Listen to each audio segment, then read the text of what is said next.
Before we begin, let me set the context for this wonderful conversation. Today I'm joined by Peter Gray and Alkistis Dimech, founders of Scarlet Imprint.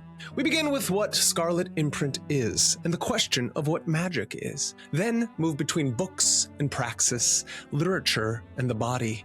We move into the depths of Paradise Lost by John Milton, Lucifer, and the Romantic poets through a mythopoetic lens, into questions of rebellion and authority, and from there into ritual, embodiment, and discipline. It's a conversation about how ideas travel, how they settle into practice, and how they're lived with over time. Peter Gray is a lecturer and the author of The Red Goddess, Apocalyptic Witchcraft, Lucifer Princeps, and Lucifer Praxis. Alkistis Dimech is an artist, dancer, and writer whose practice is grounded in Ankoku Butoh, and whose work shapes much of Scarlet Imprint's visual and typographic presence.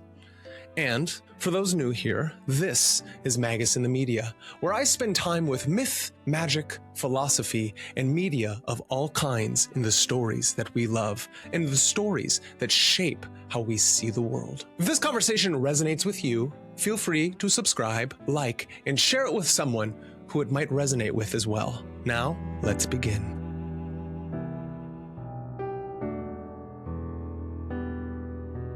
Wonderful. Welcome back to Magus in the Media. Today I'm joined by such a lovely couple, two great individuals from the amazing Scarlet Imprint. They are the founders, the discoverers of this amazing publication. We have Peter Gray and Alkistis Dimech. Did I pronounce that correctly? No, it doesn't matter. Beautiful. Beautiful. That's a great way to put it. And how do you say your last name, Alkistis? Dimech. Dimech. Nice. I think I said that correctly by myself before I saw you guys. So that's good that I can have it that way. But they have designed such a beautiful publication and have a bunch of amazing different authors and practitioners and philosophers through that. So just to start off right away, I want everyone to go make sure they go check out all of their things, Instagram, go to their website and check it out after we're done with you, after you're done listening to this conversation. And I just want to say thank you for joining me. My pleasure. Thank you. Yeah, of course. The way I would like to start all interviews, especially since you're my second interview, so that's how I start all interviews, is just to kind of give me a brief little introduction, Peter and Alkistis, one after the other, and just kind of tell me about yourself and how you got to this exact place where you are right now with being into the, not into, but being a practitioner of magic and esotericism. Peter? I'll go first. Yeah, I'll go first. That's fine. So I've been practicing magic since probably university. So probably, what, 30 something years. Yeah. I've been involved with Western tradition. So I started off as an existentialist. So I was reading Camus and Sartre, and then coming across the works of Colin Wilson and his work on Faculty X. This is something that something I continue to follow through into the occult and begin to do my occult experiments, because Colin Wilson as a writer began by talking about the existentialist, but then he produced a couple of books on the occult and mysteries where he took the same intellectual acumen that he had about the rise of this new form of thinking, and he applied it to a forbidden subject and was promptly thrown out of the academy, thrown out of polite society, and wrecked as a result of it. But he produced these two huge tomes which opened up a lot of potentials for individuals to pursue. So that's one of the main ways that I came into magic. I then read Crowley. My magic's strongly influenced by the Thelemic current, although I'm not a current member of any magical orders. And I've continued my magical practice, developing it with a mix of more formal ceremonial and more free-form work. As we discussed previously, strong emphasis on body work, use of ordeal, use of entheogens, use of all of the tools that came through the more radical magical groups like Temple of Psychic Youth, some influence from chaos magic, but I'm less impressed by the chaos magic workers.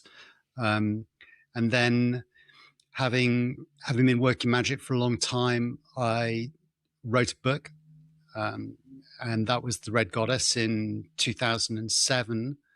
And I published it in 2007. And I formed a publishing company to get that out into the world because I couldn't find a magical publisher that was producing work in the way that I wanted it to be produced. And I wanted to produce a magical book in a magical number on a magical day with a particular limitation, all of the kind of things that are completely impossible to do if you're working with a commercial publishing setup. So, so with Alkistis, we put together and published a book. Having no idea how to do it. Yeah. You know, like, wow. You know, like everyone in the world, we were, you know, we were 3 chord playing punks, and we just had a go. We had passion. With passion and enthusiasm and just like, you know, just taking the risk and throwing something into the world. This was before there was really available brilliant, you know, the kind of digital tools that are available now weren't available to us. So we were really cut and paste and making stuff up in the early days. And having published that and blown up my career in the media, we decided, and losing everything in the process, we decided to continue publishing because I had many contacts in the magical world, and there was a big gap in the world of publishing. So one thing that me and my friends would often do is we'd sit around and we'd look at our bookshelves and we'd discuss magic, and we'd say, well, why isn't there a book like this on the shelf? Where are all the modern magicians? Where's all the practical magic? Why is this all reprints? Why is nothing happening? We know these people, we know, you know, and so what we did is we essentially sent up, you know, we suddenly put up the bat signal and said, who is there out there who's a practitioner, who's doing something? What are you doing? What are you doing? We'd like to know. It. We can talk about it. We can put this out there, and we can start a fresh magical revival movement. It was to shift the emphasis from people talking about historical figures only and actually talk about like current practice and what people are doing now. Just that emphasis, because there were a lot of people like writing books about the past, what's been done. And there's that's, you know, that's an important aspect of like knowing your history is important. But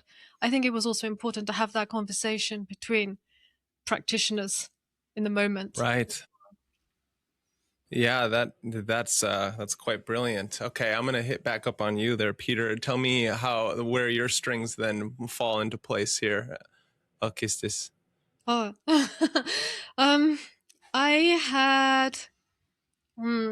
I didn't practice magic, but I had a lot of strange experiences from a very young age. So I had, I guess you would call them psychic attacks or something, which became very bad when I was like 14, 15 and carried on for many, many years. When I was in my mid-20s, I was given a book by Dr. Glenn Morris. I don't know if you've heard of him. Mm-hmm, I have. Yeah, so I read the path notes and the shadow strategies, and that helped me deal with the psychic attacks. And so I kind of corresponded a little bit with Glenn before he died and started working, you know, the sort of like the Mantak Chia energy working process. That sort of helped to rebuild my body after like years of not knowing what was happening to me. And I started dancing Butoh when I was 28. I just walked out on my stupid, like, managing in London job and decided I'm a Butoh dancer. I will give up. Like, the whole point of Butoh is you absolutely give up everything and follow this path. It's a kind of crazy path. And a few years after that, I met Peter while he was writing The Red Goddess. We kind of got in touch because a friend who knew Peter was practicing ninjutsu, and so saw that I was reading this book at a party, just went, "Oh, you might get on with my friend Peter," and so he put us in touch. And I found out Peter was also a Western magician, and I had like absolutely no interest, or was very unimpressed with this as an idea, because I had no idea that Yeah. people were practicing magic. So I met Right. Peter and decided, I'll just play with you for a bit and then throw you away. But we're still, and I'm not publishing his books. So Yeah. I think he's doing Yeah. something right. I think so. It's interesting how the feminine kind of comes along and thinks that they can be like a feline. They realize that there's more to it than that. So I feel Yeah. it's a very interesting how that works that way, where the female thinks that they can just dabble a little bit, and that's not really how it works when there is such chemistry and there's this level of newness, as well as probably something that felt like when you first started dating or interacting or even conversing, that it's like actually there's something here deeper beneath the surface that is not just attractive, but intellectually you can mesh, I'm guessing. Yeah, I remember running across the road in Covent Garden when I was just like soon after we'd met, and going, "Oh my God, Peter, we're off the map." And that was before we published The Red Goddess. And I was just, it was kind of intoxicating, and the work that Peter was doing just like took everything. It's just an obsession in a way. So yeah, we were off the map when we started, and I guess we're realizing how much mapping there is to do for our tradition. Yeah. It's almost like people forget that two things is that the whole idea, one of the ideas of being a magician or a mystic or somebody who is a rebel, is that we are it's like we're remapping what the unknown is. We're going into the unconscious realms and gathering those little pieces of beauty and the darkness at the same time, because it's like the second thing is that it's the sacred marriage. It's not just an internal process. It should be a process that it progresses through your entire life, and then hopefully you magnetize yourself in such a way where you can find that other. Yeah. Right?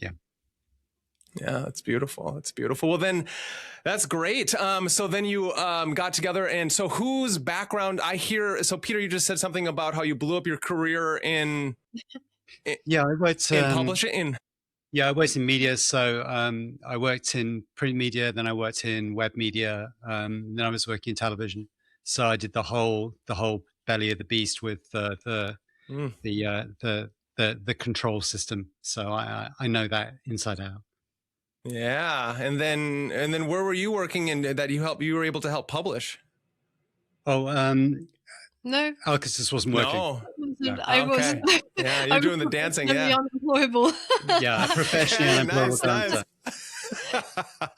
Nice. Can you explain to me more about what this Butoh? Because in my head, is that what you called it, Butoh?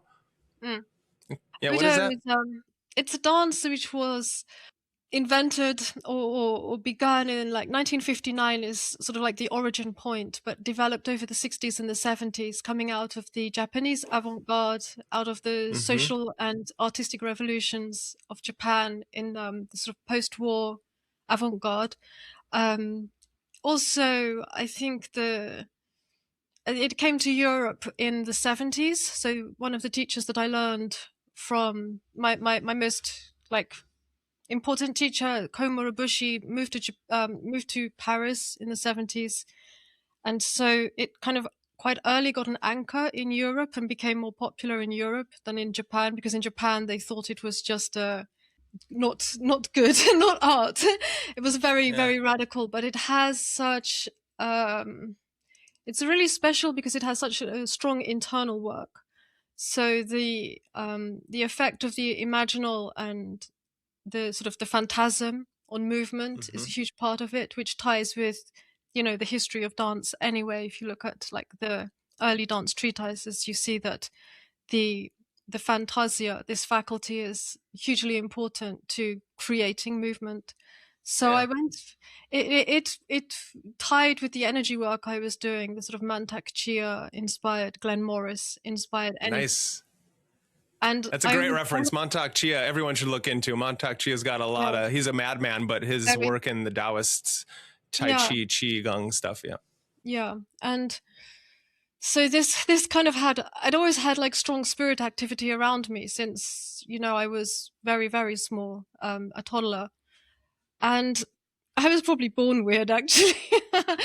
But I think that what Butoh gave me was a physical discipline that helped me work with and channel those energies, both within my own body and the ones that were drawn to me. And so it became a kind of intuitive witchcraft, I guess. I don't really like to say witchcraft because for me it means, but in the sense of an intuitively worked thing, but very much based on solid technique.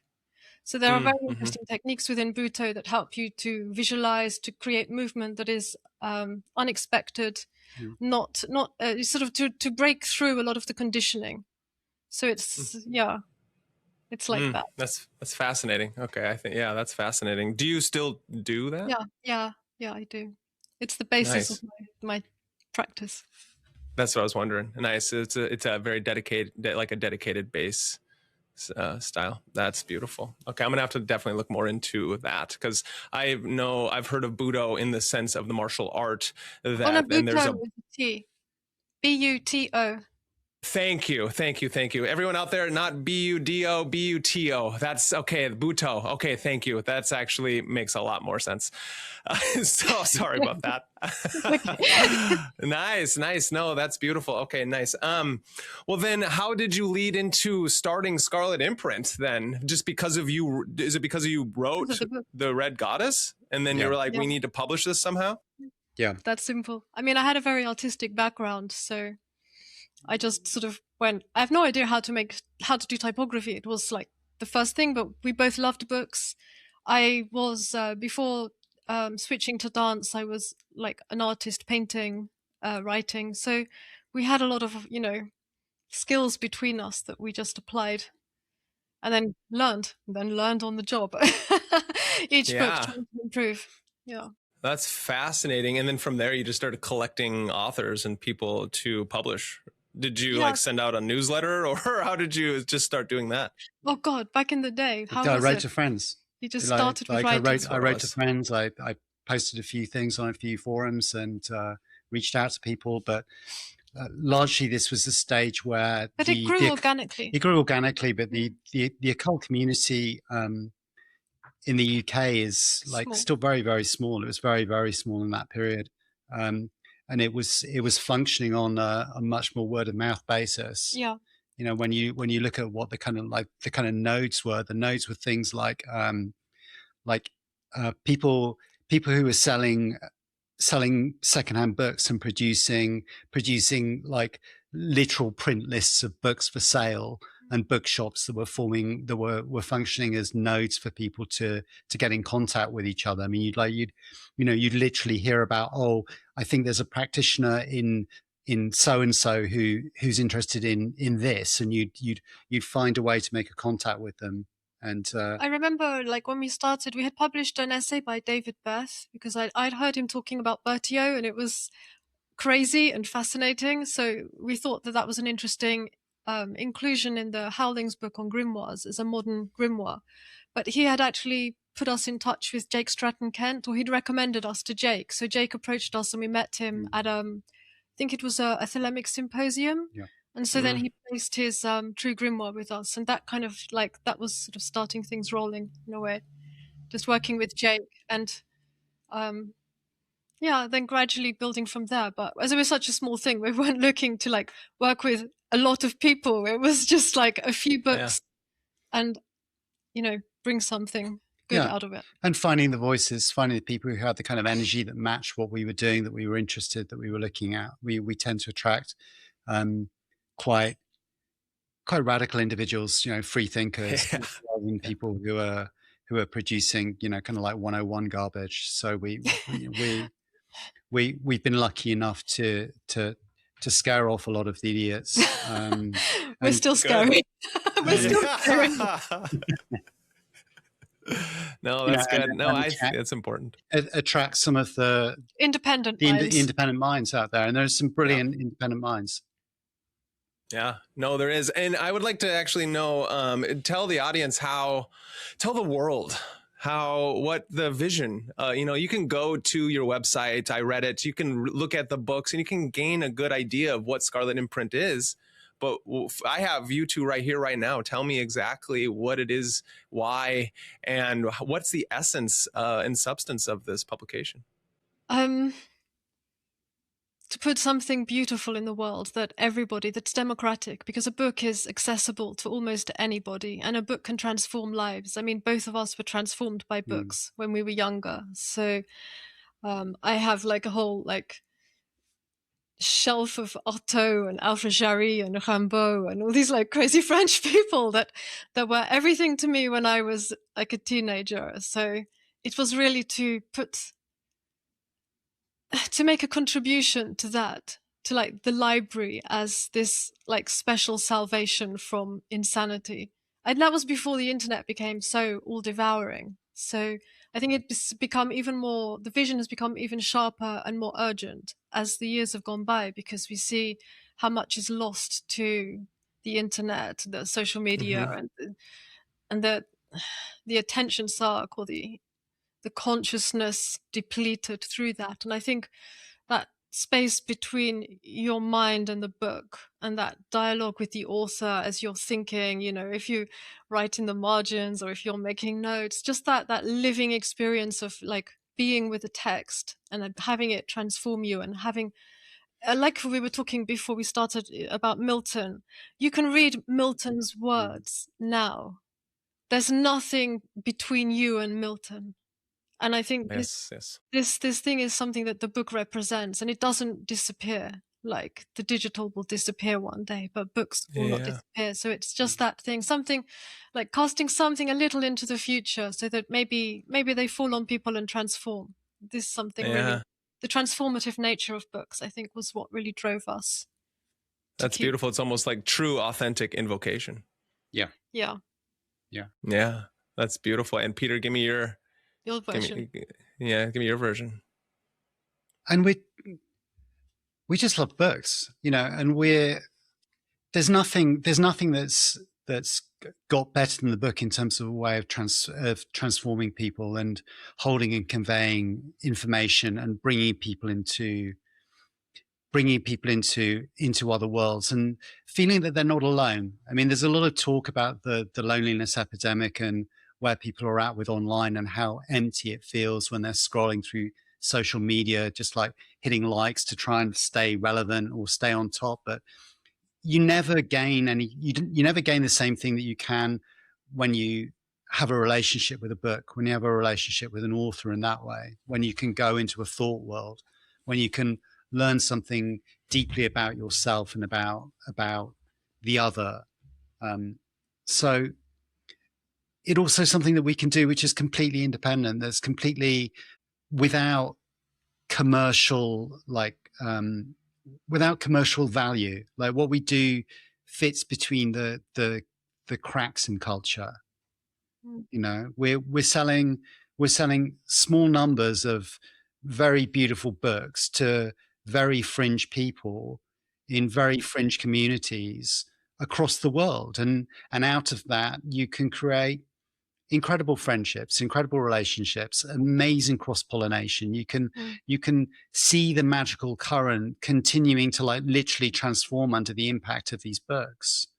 And we see our work being reproduced all the time by people who, at this stage, now that we've been publishing for 20 years, they have no idea where those thoughts have come from.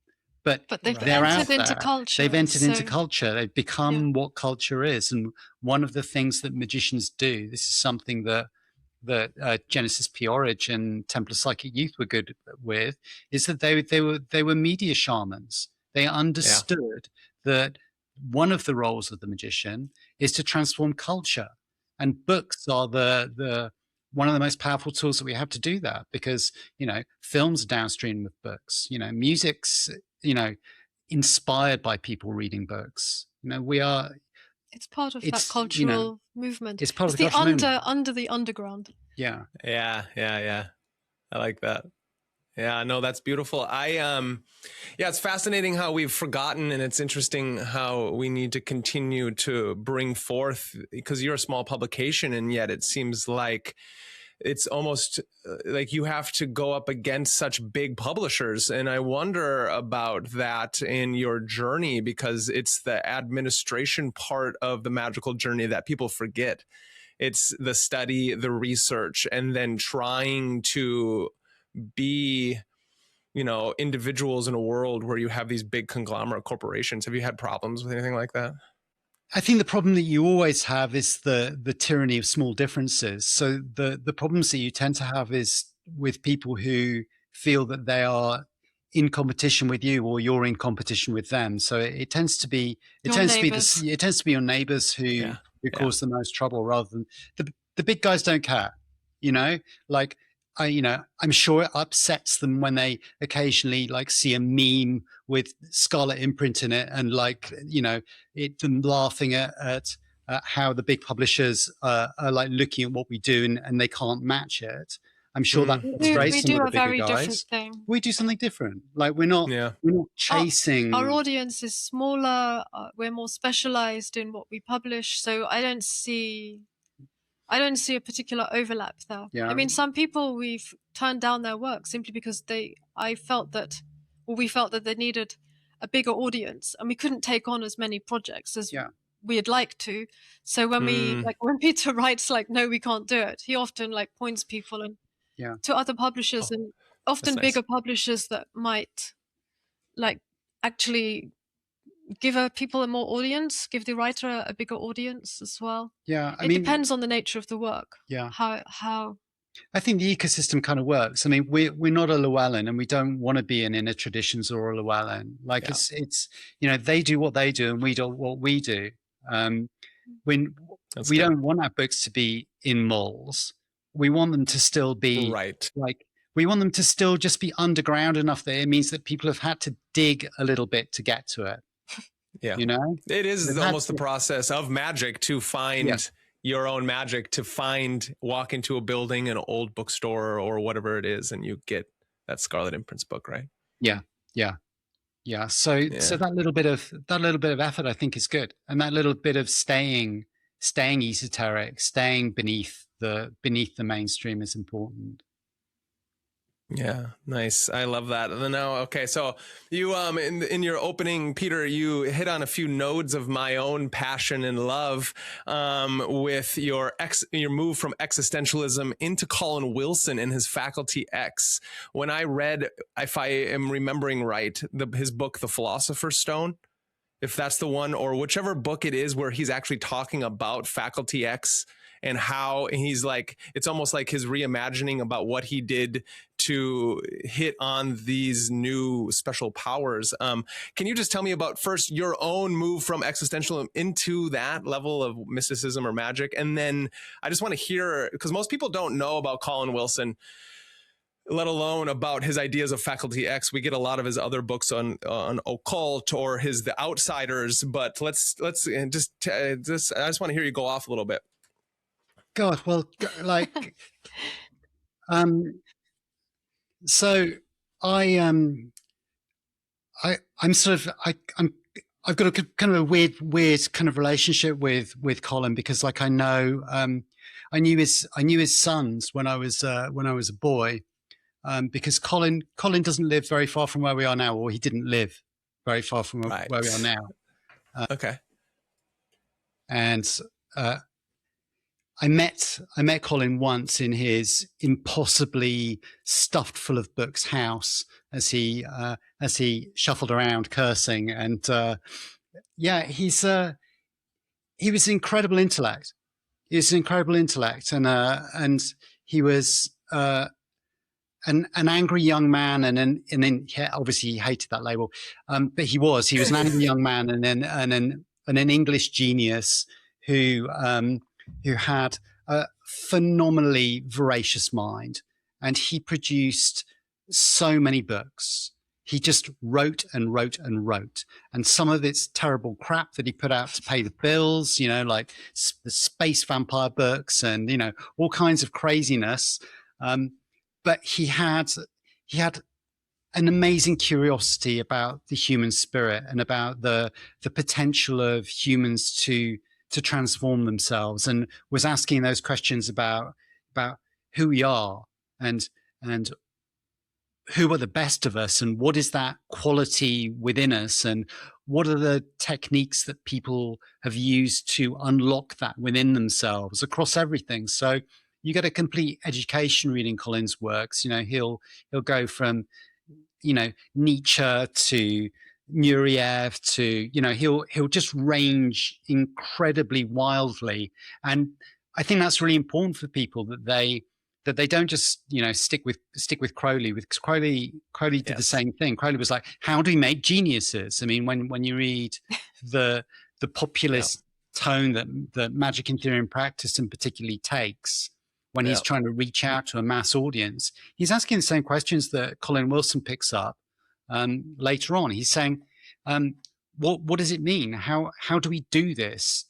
What is this thing? What does it mean to be human? What does it mean to be more than human? What are the powers that are at the edges of the human experience? And, you know, rather than writing them off and pretending they don't happen, saying, well, can we develop them? Can we work with this? Can we find and experience these skills in our own bodies? Can we transform the world by turning these skills into works of art that then work on other people and transform the culture and move everybody forward?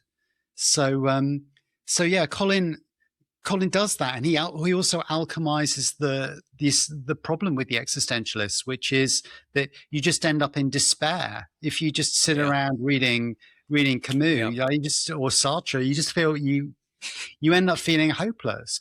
You know, you end up going, well, maybe I'll just develop a drinking problem. You know, and at some stage, you know, shoot myself in the heart. You know, this is which is not the solution. You know, but it's one of those traps that a lot of people who like all of us are individuals on the edges of culture can be pushed into.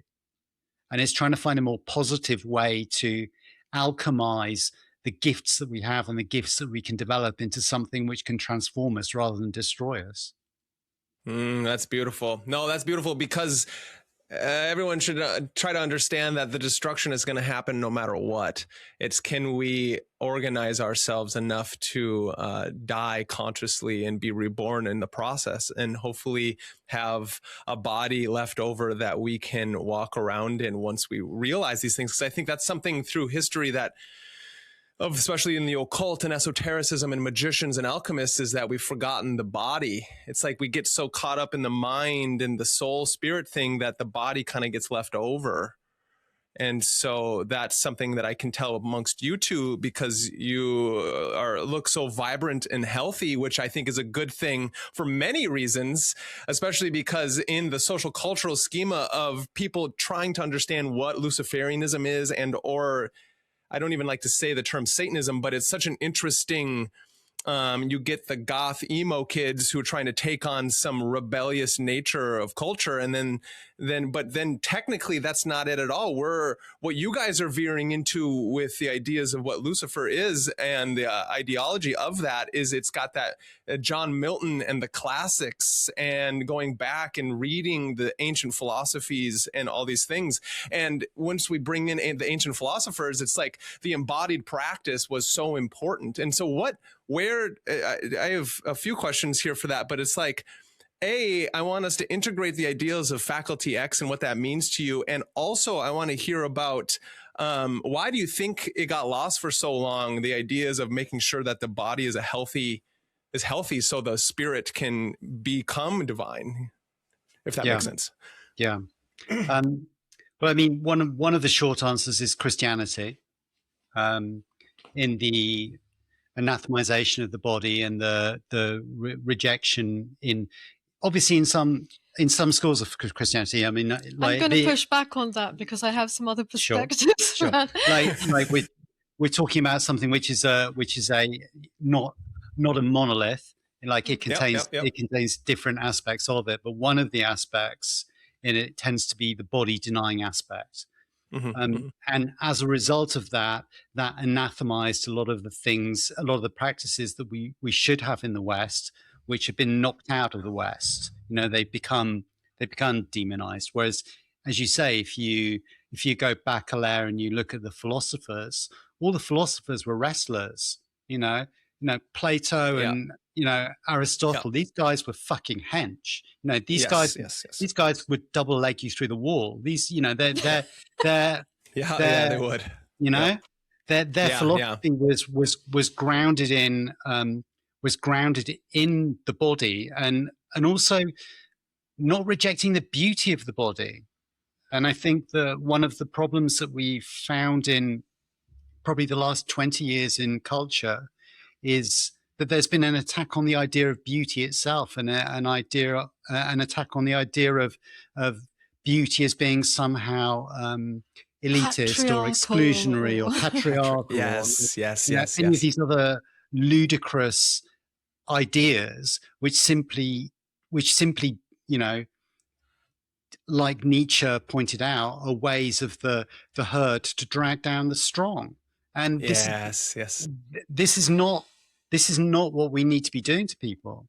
You know, obviously we're not saying that there's a single standard of beauty or a single standard of strength, but there are things, there are capacities within the body, physical capacities, which individuals should develop, whether they're engaged or magic or not. But if you're engaged in magic and you can add your intentionality to this, then there are incredible benefits to be drawn from it.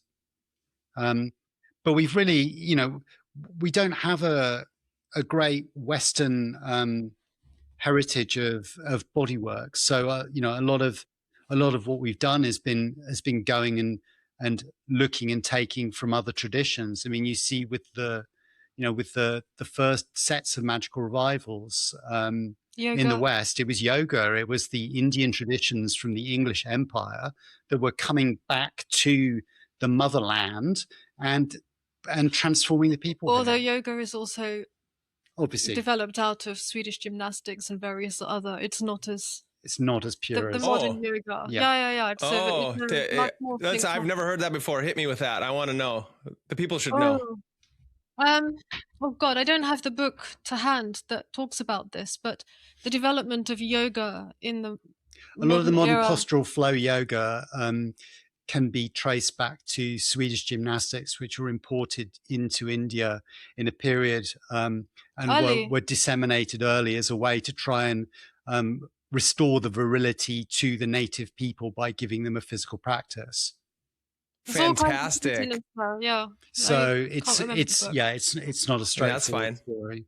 No, but what's interesting is then if that you carry that lineage forward, then it's like what the monks were doing before Bodhidharma came and taught him his integration of what yoga and meditation is in the warrior way, because Bodhidharma was a warrior, like Prince King, and then all of a sudden he saw all these weak monks in China, and he's all like, you guys got to figure this out. I'm going to go meditate for a while, come back to you. And then he's got the whole Qigong Shaolin Kung Fu system, and he integrates it into there. So it seems like it's not, and I don't like the term perennial as much, but there's something that stems out of the unconscious mind where it sees this aestheticism and is trying to then make sure it's like the mind reminding the body that, hey, we need to become strong.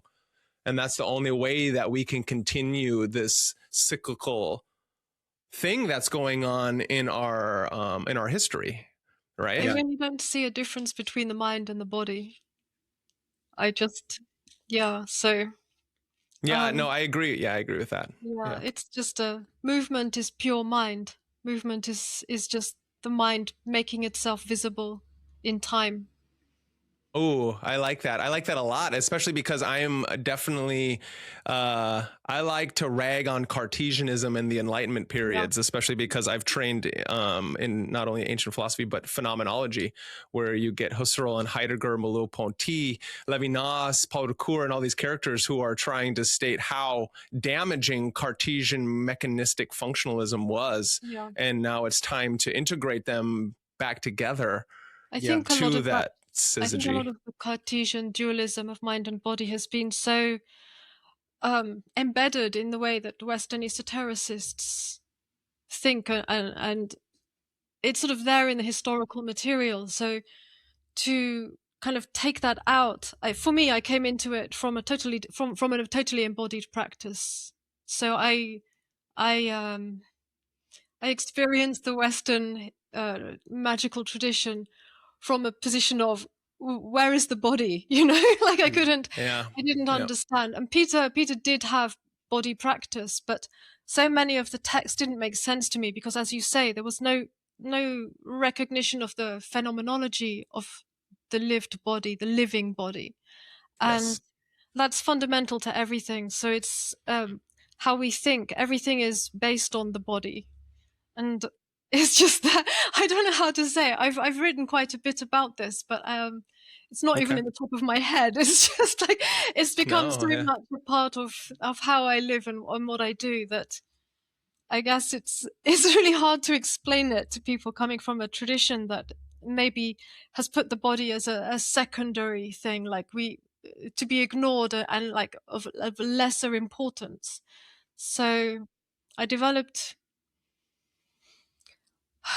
I developed my practice because it was how I interacted with spirits and spirit, Hmm. both as a sort of the larger, the divine, as well as with the lesser beings of the spiritual creatures. And it was totally through an embodied practice, through a kind of intuitive shamanism. It's going to sound really awful, but I don't know how else to say it. When, like in Butoh, it's the translation of Butoh is dance steps. So the toe is like stamping, like a stamping dance, and it really connects with the earth and the sense that the divinities or the kami are in the ground, and that actually something enters you through your feet. It's much more like a voodoo or these traditional practices which the dancing moving body is the vehicle for spirit, is the vehicle that we both speak to and allow them to speak through us. So that was Hmm. always my practice. But just to go back to the Christian thing, like a Right. lot of Yeah. the most important thinkers to me have actually been like Christian phenomenologists like Michel Henry. So I've obviously turning upside down or inside out Merleau-Ponty's phenomenology, but in a way Yes. I found fascinating because of his discussion of incarnation and how like this givenness of our incarnation of the flesh, this thing which is, I feel in the West, people just don't understand how precious incarnation is. This being that we are, and that we are incarnated in time and space in order to do the work that enables our spirit to grow and be born.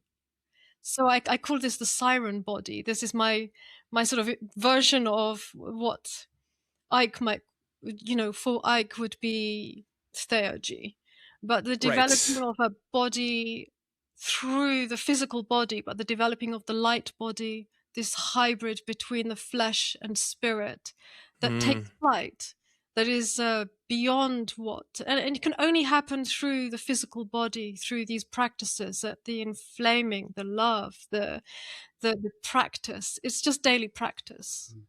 Yeah. So it's fundamental to what we do, the body work and aspects.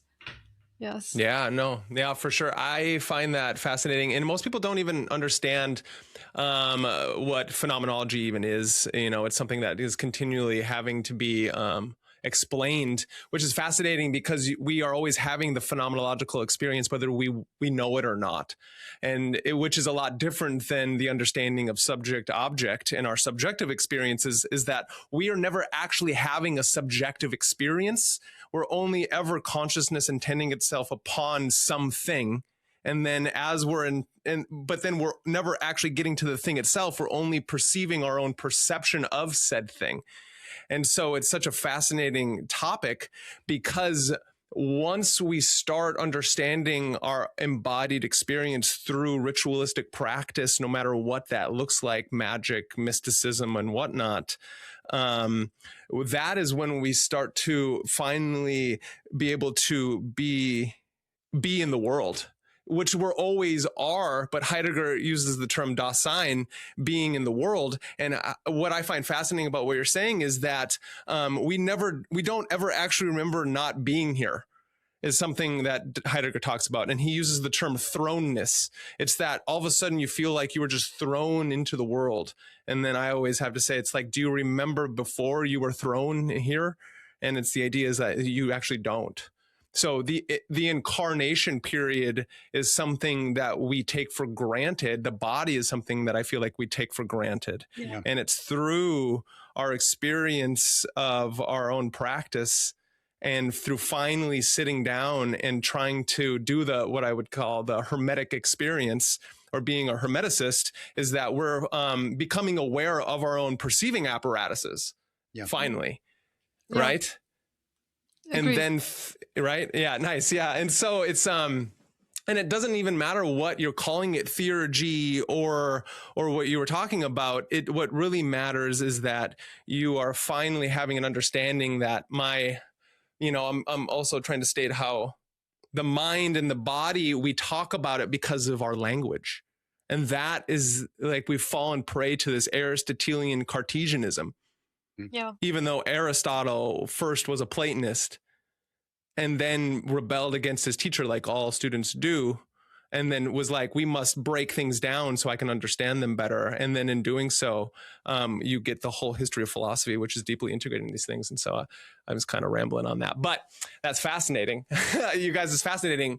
I'd like to get back to, I do want to get into Praxis and the book you just wrote, Peter. But before I do that, for some reason, something really strikes me about Faculty X. And I want you to talk about how that integrates into magic itself, because Colin Wilson, most wouldn't actually think of him as a magician, because he may have seemed more like an armchair philosopher, literary individual. But since you have such a close relation to him, knowing his son and being there at that time frame, can you talk to me about that relationship?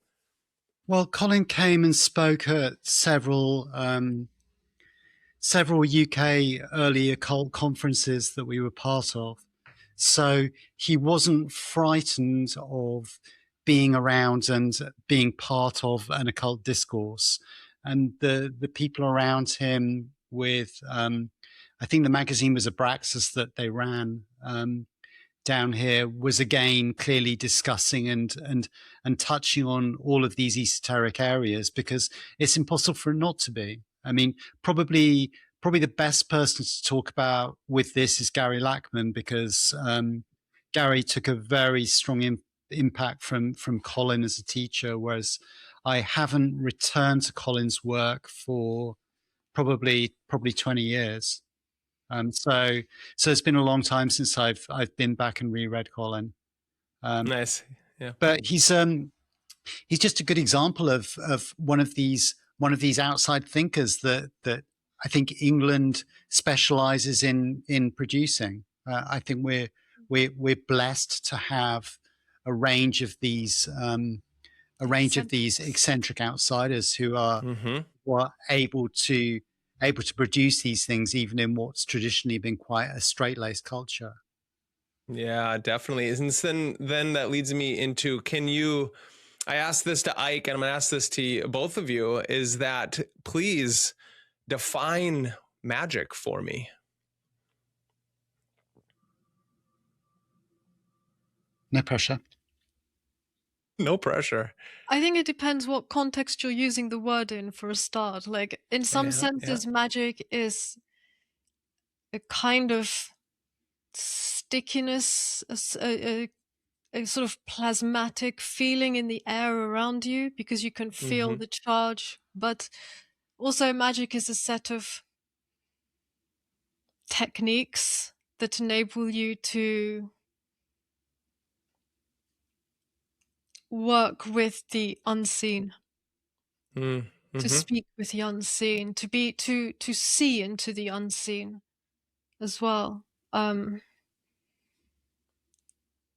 think it's something distinctly human. But as soon as I say that, then I think like people say dance is something very human. It's like, no, like dance, bees dance, animals dance, birds dance. So I do wonder that magic is just some part of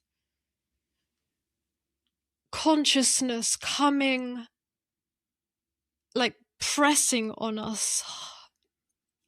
And not everybody, in the same way that we are, like the brain is actually a sort of an inhibitory organ that suppresses the information in order to allow us to function in the world. I think magic allows you to open the door more, or to allow more of the light through and to be more visible and present to it.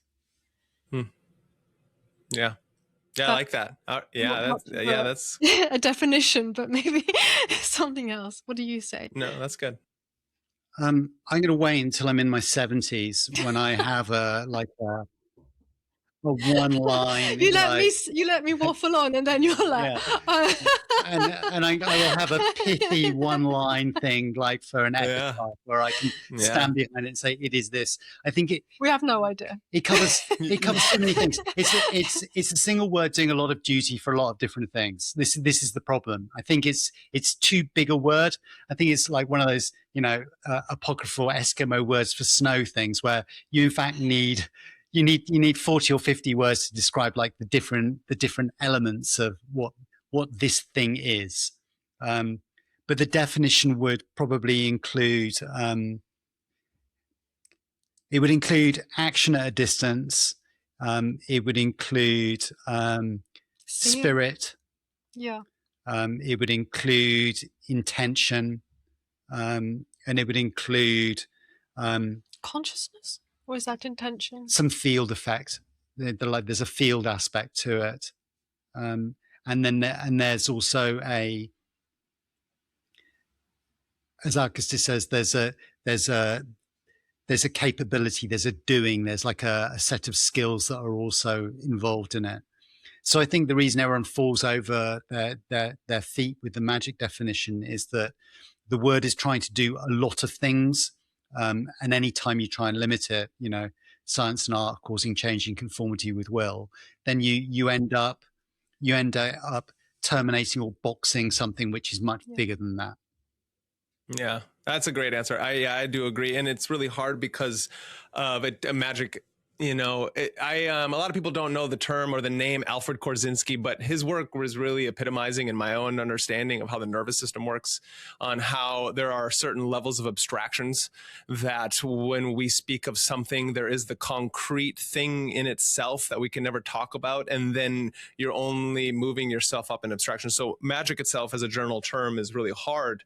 But then when we frame it into what do you think and how do you feel the Western esoteric tradition takes upon this word magic, and then I'm going to move it into Lucifer's Praxis because I find it's really fascinating, this through line into the ideals of Lucifer, the fallen angels, and the Watchers, bringing these beautiful things from the celestials and from the divine into the human, more mundane realms. And upon that, I'd like you to, if you can, which I know you most likely can, it's really important that people understand what you mean by when you use the term Lucifer. Okay, so let's do this. Deep breath. Deep breath. So the stupid question that I asked myself one afternoon in the French Alps whilst gazing out of the window at the mountains opposite, was, I wonder why no one has written a book on Lucifer that asks the question of who Lucifer is and where Lucifer came from. And the joke I made with Alkistis at the time was that this would be a quick win. I would be able to answer this question in short order. I never let him forget. and I would be able to cut away through all of the material that's there, and it just dragged me down and a terrifying rabbit hole that I have spent, I don't know, more than 10 years, more than 10 years down, to save other people the impossible task of doing the stupid thing that I decided to do. So, short answer. When you look at the Bible and you hunt for Lucifer, you do not find him in there. The closer you look, the less present this idea and this character comes. There is a mistranslation in the Septuagint of a line in Isaiah, which is, O Hallel ben Shahar, how fallen art thou? And it was translated into, O Lucifer, how fallen art thou, from the Greek. When we get it into the English, and it's turned, Eos Phoros becomes Lucifer in the English. And out of this simplification and this linguistic error, a whole series of other stories that have been nascent within the biblical tradition coalesce. So you go back to Genesis and you discover that in Genesis there's a very weird line about how the sons of God saw the daughters of men and saw that they were fair, and they descend to them and take them as wives. And it comes out of nowhere. There's no idea about who these sons of God are, who particularly the daughters of men are, what they mean by mighty men. And it's a horrible, horrible mess, because as you look at Genesis, you discover that the compiler of Genesis, or the compilers of Genesis, have taken every single early story from their tradition and they have cut and pasted them together because they don't quite know what they're dealing with, but they know that they can't throw anything away in case they make a terrible mistake. So you end up with a totally blended text filled with overlapping ideas that have been stolen from other cultures, other religions, other traditions, and you then have to surface them as you move through the rest of the Bible and to try to turn them into a coherent narrative. So the story of the Watchers and the fall of the Rebel Angels becomes bigger and bigger as time goes on. So it becomes developed in 1 Enoch in the Enochian tradition and Jubilees. It rears its head a little bit in Revelation, and slowly and over a process of centuries, the ideas coalesce into a figure, and the idea of a figure called Lucifer. Now, the proposal that I make in Lucifer Praxis is that the Lucifer that we talk of, the Lucifer that you will see discussed on YouTube videos by rabid conservatives et al., is a very, very modern invention, and I can date this. So Lucifer, as we know him, comes not from the Bible, but it comes from the English literary tradition and the work of John Milton and his Paradise Lost, as published in England in 1667. And what Milton is doing, and I can just have my little Milton discourse here, is... Yeah, please. John Milton is one of the most important constitutors of the modern English language. So the English that we all speak and we recognize when it's spoken at its highest, its most beautiful, its most eloquent, descends from the work of Milton, who was an individual who trained from birth to write England's greatest epic poem. This was the destiny that he set himself. But John Milton, when he set out on this task, was derailed on his journey because of the English Civil War, where he served under Cromwell as the Minister for Foreign Tongues, and essentially as a state propagandist. So Milton finally, in his old age, comes to write the book that he wanted to write all his life. Having escaped And death. he's decided at this stage in his life that the story that he wants to tell is the story of the fall of the rebel angels. He thinks that this is the thing to do because he believes that England is the seat of prophecy and that England has replaced Israel and Jerusalem as the site of manifest destiny, in the same way that America now sees itself as the site of manifest destiny. So all of the ideas of the ancient world were being translated into English. And Milton, as a classical scholar, blends the best of the classical world, the myths of the Greeks and the Romans, with the best of Christianity to tell an incredible story about the fall of Lucifer from heaven. Now, when John writes this book, he has the confidence to believe that he is able to justify the works of God to man. His hubris, his pride is so overweening that he believes that he can speak literally as God. He can alter the teachings of the Bible to suit himself, and he can produce this incredible transformative text. And he does so. But what he doesn't count for is the forces of history. And the forces of history transform the reading of his book.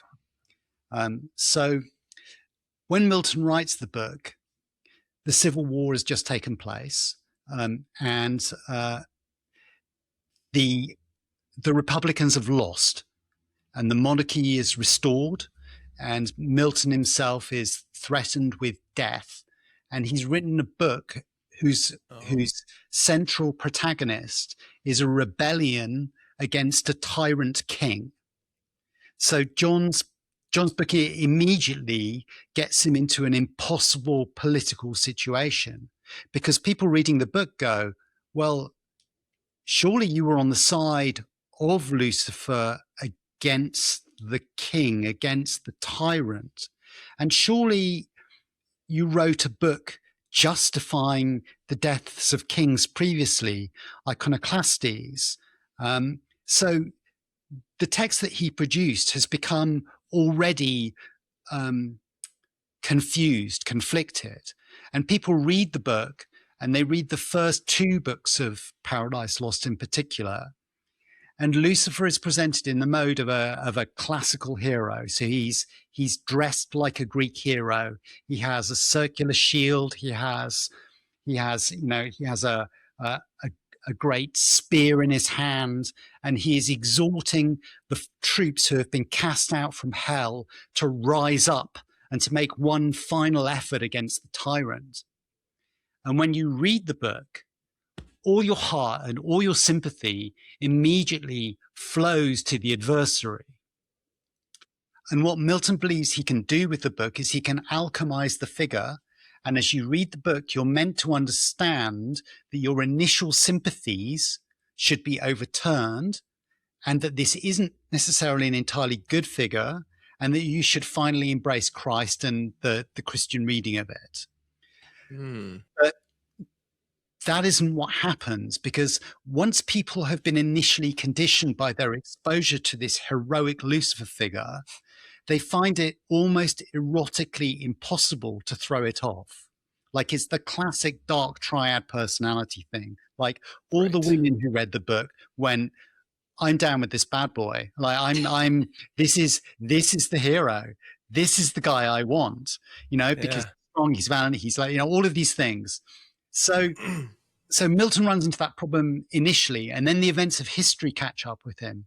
So in 1789, with the French Revolution, so this is like, significant time on from John having written Paradise Lost, his works are reprinted in French. So Paradise Lost is read by the Republicans as a story about the overthrowing of a tyrant, which is the process that they're involved in.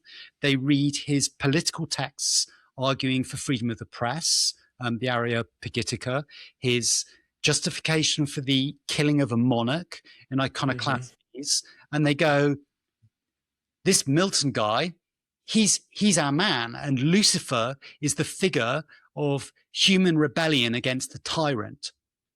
So the archetypal figure who arises in this revolutionary moment as the symbol and figure of revolution across Europe and across the world is the figure of Lucifer. And it's not just Milton who does this, it's the fact that all of the English Romantic poets grew up reading Milton, and then they saw the French Revolution happen, and they all decided, I'll clarify this in a second, they all decided that Lucifer was the figure of the new man, was the figure of human freedom, was the figure of human potential, was the overthrowing of tyranny, was the liberation of women, was like all of these things. And so they produced a body of literature which furthered and created the Luciferian figure. And the poets that I'm talking about here are initially Wordsworth and Coleridge, who traveled and witnessed the French Revolution firsthand, and then the younger Romantics who came after them, notably Percy Bysshe Shelley. Shelley was the first Luciferian, and I talk extensively about the work of Shelley in Praxis, because Shelley really gives us Lucifer as the hero of the people, as the overthrower of tyranny, as the model new man who he blends with Prometheus. And again, we see something similar in the works of Byron, but Byron is always unable to really escape his Christianity, but Byron keeps kind of backsliding to his own kind of like damned fate. So Byron is a bit like a teenage Satanist who hates himself. He never really, never kind of escapes that kind of like loop of self-hatred. Whereas Shelley kind of really breaks through and does so. And their work is very much taken up by some of the early socialists. They read a lot of his work. So Engels reads Shelley, and like it becomes folded into a lot of the more liberatory aspects of socialism. Have this kind of like, there's a Luciferian like taint to them. Like there's an element of the Lucifer to them.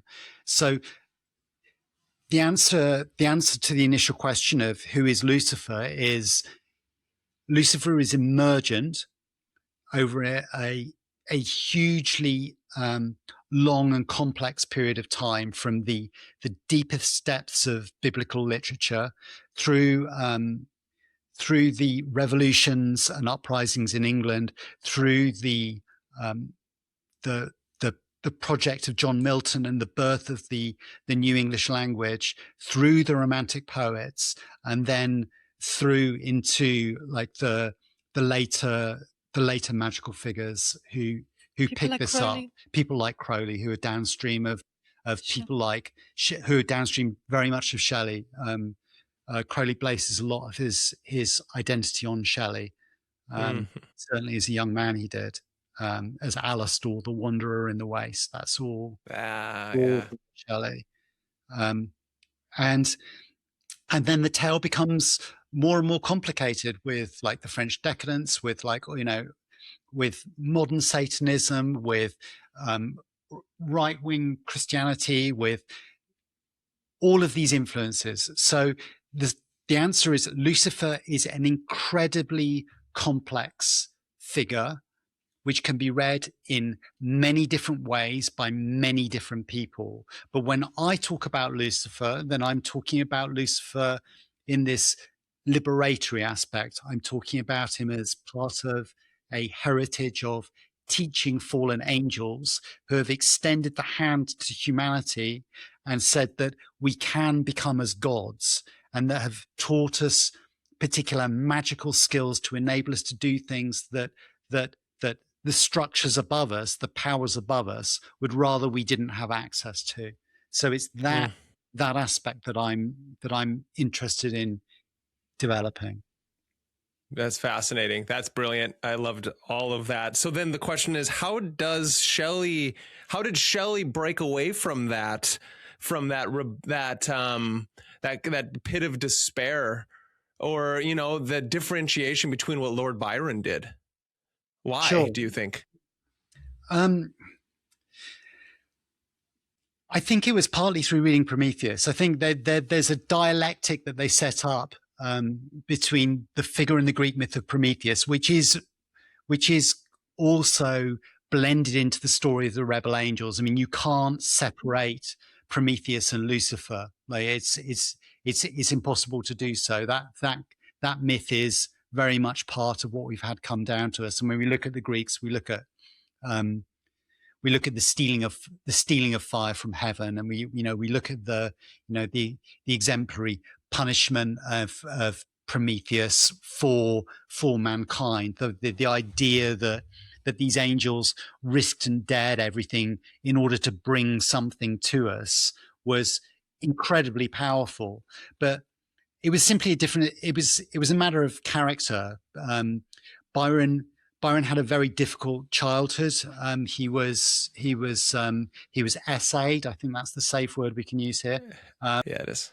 By his nurse when he was a very young boy, and so he grew up with a very weird and conflicted sexuality, and he carried with him the idea that he was damned as a result of this, and he carried that through his adult life and was unable to really find a way through that. He struggled extremely, with drink, with depression, with sexuality, with his crushingly black moods. I mean, he just couldn't find a way through it. Whereas Shelley was a more mercurial figure. And Shelley was a scientist. Shelley had grown, he never went anywhere without carrying his electrical equipment with him, because he was crazy about doing electrical experiments on anyone who would stand around long enough to be hooked up to the machinery. He was that's fascinating. He was which is what you see with his wife Mary Shelley's Frankenstein. When you look at Frankenstein, the Dr. Frankenstein figure underneath it, and the subtitle for Frankenstein is A Modern Prometheus. And Frankenstein, the doctor, not the monster, is Shelley. I just had that. I didn't actually connect that until you were talking. That obviously is Shelley. Okay, go on. Sorry, that's fascinating. So downstream of that, once you make that connection and you realize that Shelley, Lucifer, Frankenstein, Milton, you suddenly see that the entire English poetic tradition, its trajectory leads to this figure. And we're the heirs of that. We're living in the wreckage of that. So when you look at modern media, which is something that you're really interested in, and you see these aspects, and you look at, say, Ridley Scott's work with the Alien cycle, although the films become less successful as they go on, when you get to Prometheus and when you get to Covenant, these films are all attempts to deal with the legacy of the Romantic poets and to deal with these central questions of what do we do with our power? What happens when we have knowledge? Do we use it for good, or do we use it for ill? What are the dangers of technology? Where does this go? Where does this take us? Where do we come from? Blade Runner. Yeah. Blade Runner is an Yeah. impossible film to understand without understanding it's a rebel angel story. You know, these are all downstream from Milton and Byron and Shelley. But if you don't have that background, these are just images that are like rushing past you in the modern media sphere as you're trying frantically to make sense of them. Yeah, that's and especially like most people aren't even trying to make sense of them. Most people are just taking them as pure entertainment, and then it's getting detached from the cultural significance that it had at the time. Yeah, and not only that, it's then doing something to us as viewers, no matter if we want it to or not. Yeah. We're all. That's fascinating. I mean, when you know, for everyone who gets to read Paradise Lost, who dips in and out of this giant, difficult, beautiful, transforming text, they'll read it and they'll come across a sentence or a line and they'll go, hang on a minute, this comes from here? Right. This is where the text came from? And you discover that like poets, you know, poets are thieves. They've been stealing stones from this quarry for a long time, because that's how it works, you know? Which is why Plato was so hated on the poets, as well as he was a poet. And so it's such a fascinating contrast, which most people don't understand, that he was ragging on them because he was trying to show people how to do the work of the philosopher poet at the same time. That's fascinating. And then so the question that comes to that is, you brought up how in a past interview, how then through history, how the death of the king, how truly that was so impactful on the social cultural consciousness of history at that time, and how it reflected back in Milton's work. Can you speak on that? Because what I'm connecting it to is trying to get people to see how our own culture seems to be going through similar cycles. Sure. I think people have forgotten, or they didn't know in the first place, that there's a lot of weirdness with the creation of the European monarchy and the idea of kingship and the idea of the divine king in particular, which is why people will know that, like, when a monarch dies, people say, you know, the king is dead, long live the king, because immediately the new body of the king has appeared and has taken on that divine station. But when you look at Europe in the period, and you look at the kind of rigid structure that they had in France, an inflexible theocracy, rather like the one they have in Iran at the moment, you have a religious structure, and you have a governance structure, and they're completely integrated. So the king serves a spiritual role and a temporal role, and they're combined in one. So the king is God's representative on earth. So when in the French Revolution they guillotine the king, they're killing God. Like, right.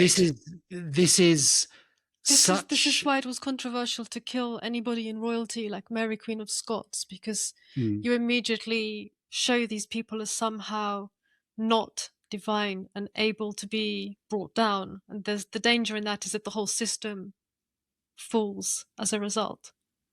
Right. The infallibility of mortal life. Yeah. So then it makes the monarchy become infallible in and of itself. Yeah.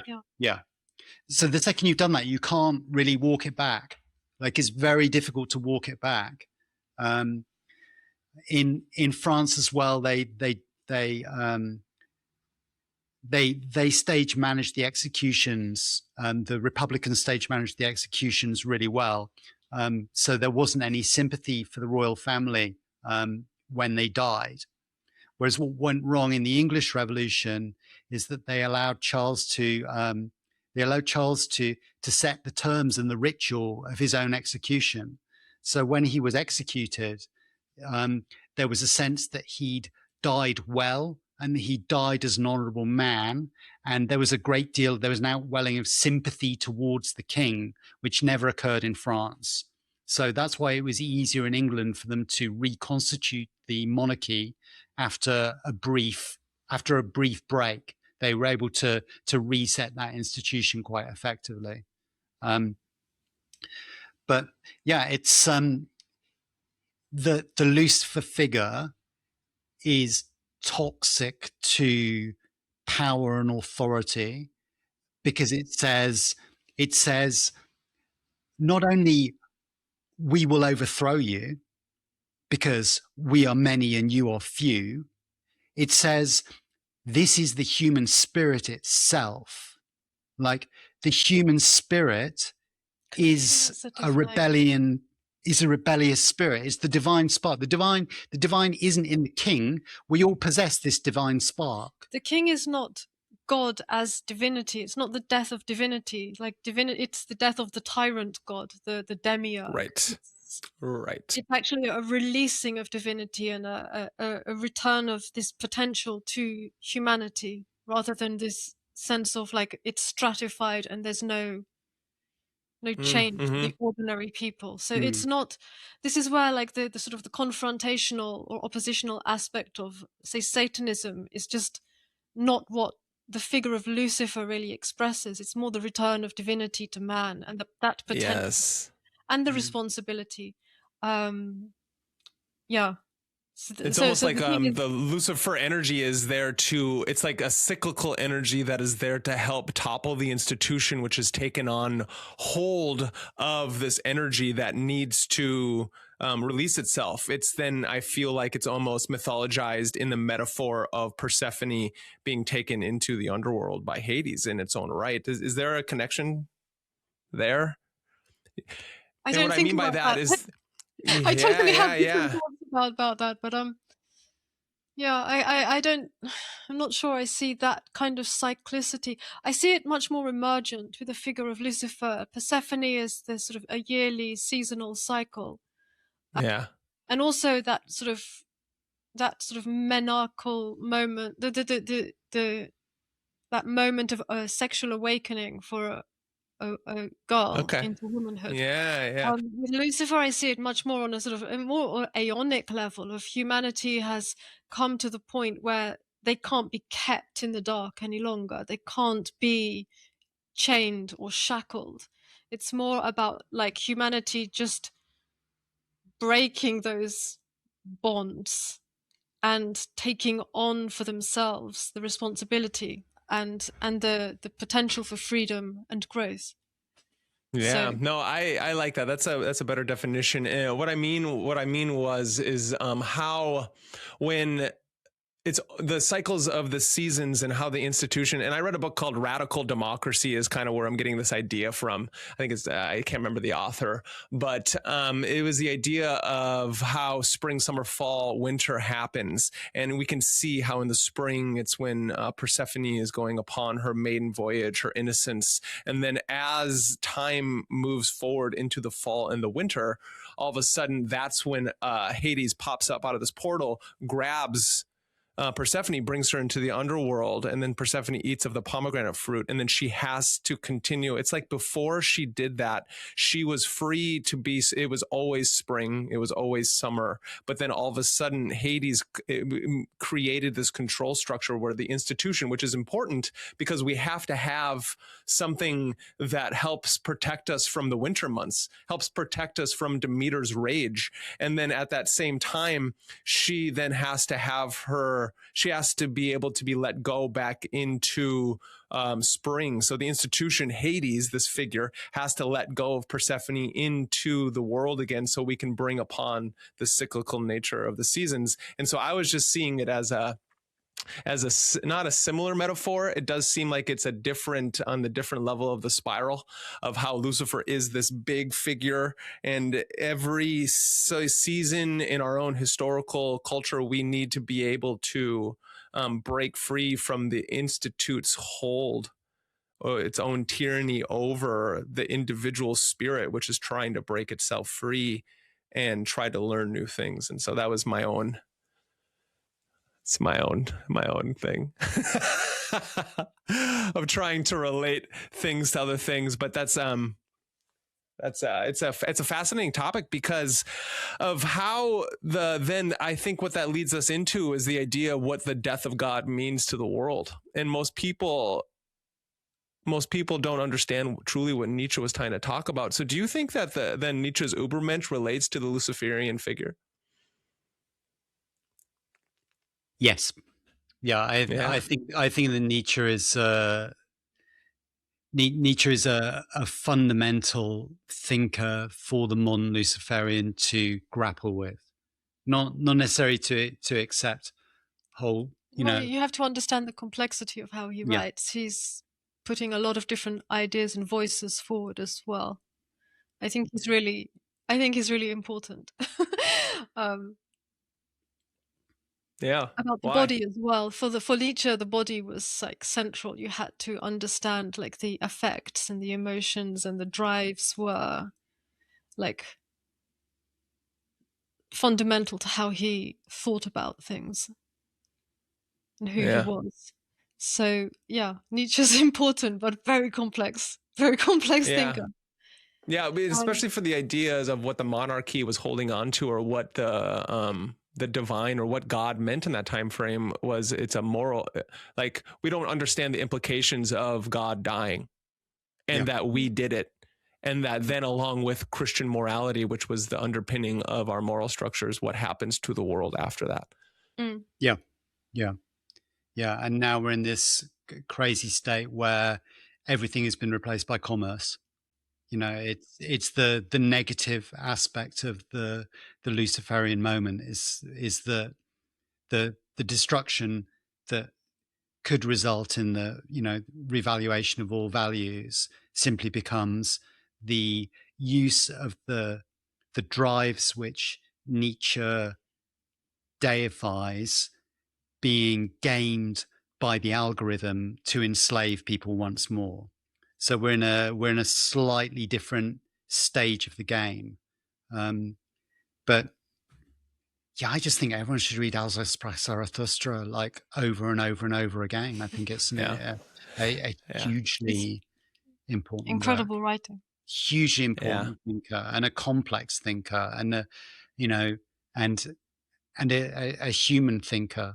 So he's.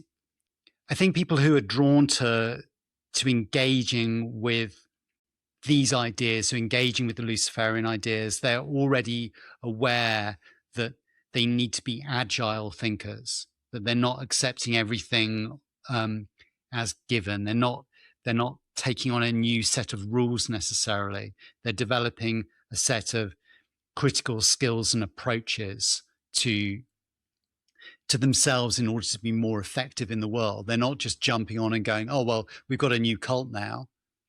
When you read a book, so a lot of thinkers have dealt with this. So there's a French writer called Anatole France. He wrote a fun little novel called The Revolt of the Angels.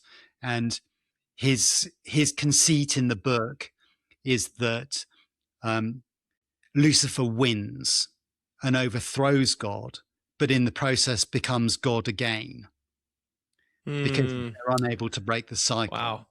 That's very Philip K. Dick.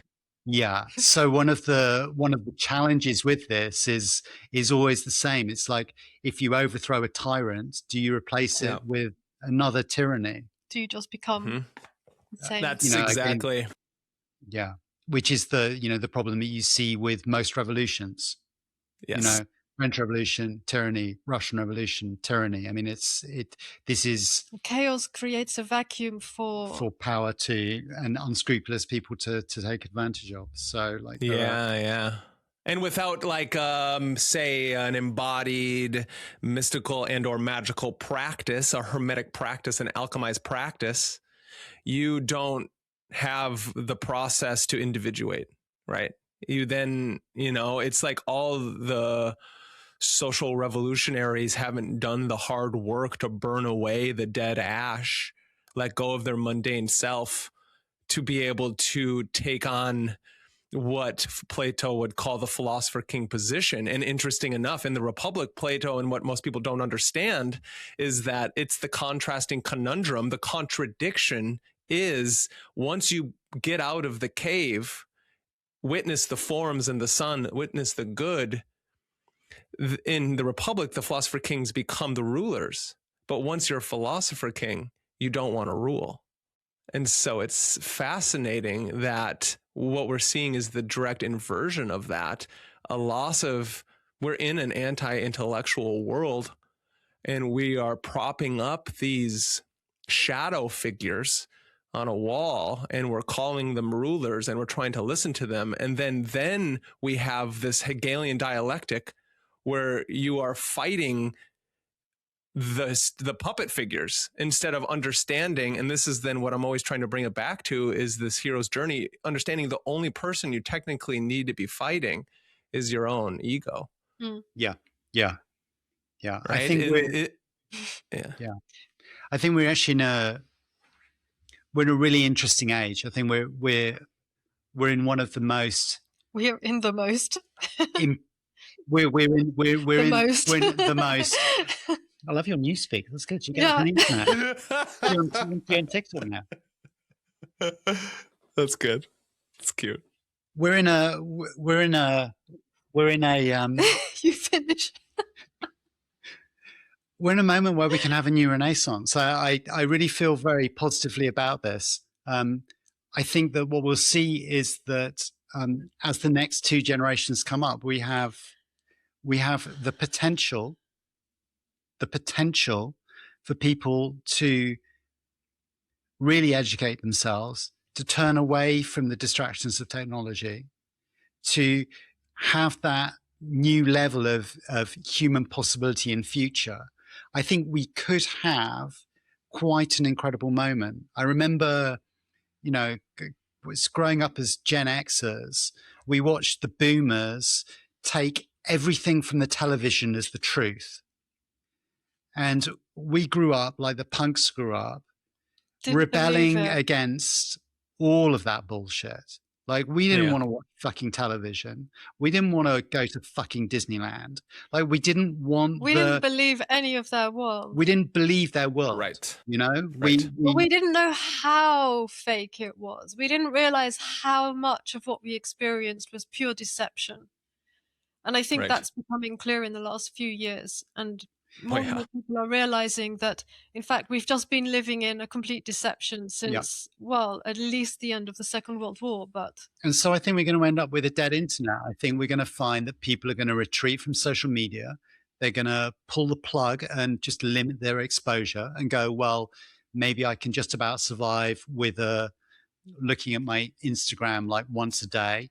Maybe I never need to have a TikTok account. Maybe, I'm seeing signs that people just turning away from it. And I think that will accelerate as AI slop replaces genuine creators. And that will mean that people will be thrown back on physical books, personal relationships, like the real world, like complicated thinkers. And we have the potential for something really Luciferian to emerge from the conditions that we have, precisely because they are so bleak. Yeah.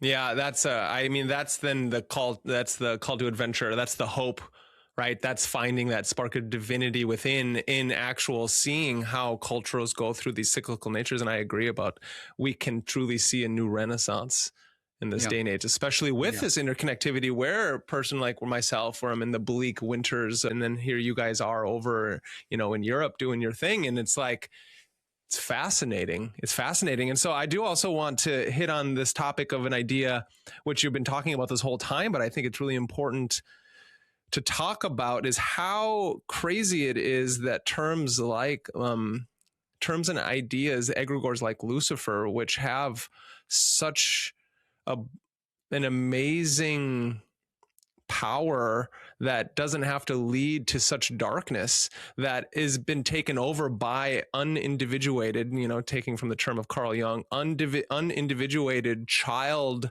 adults.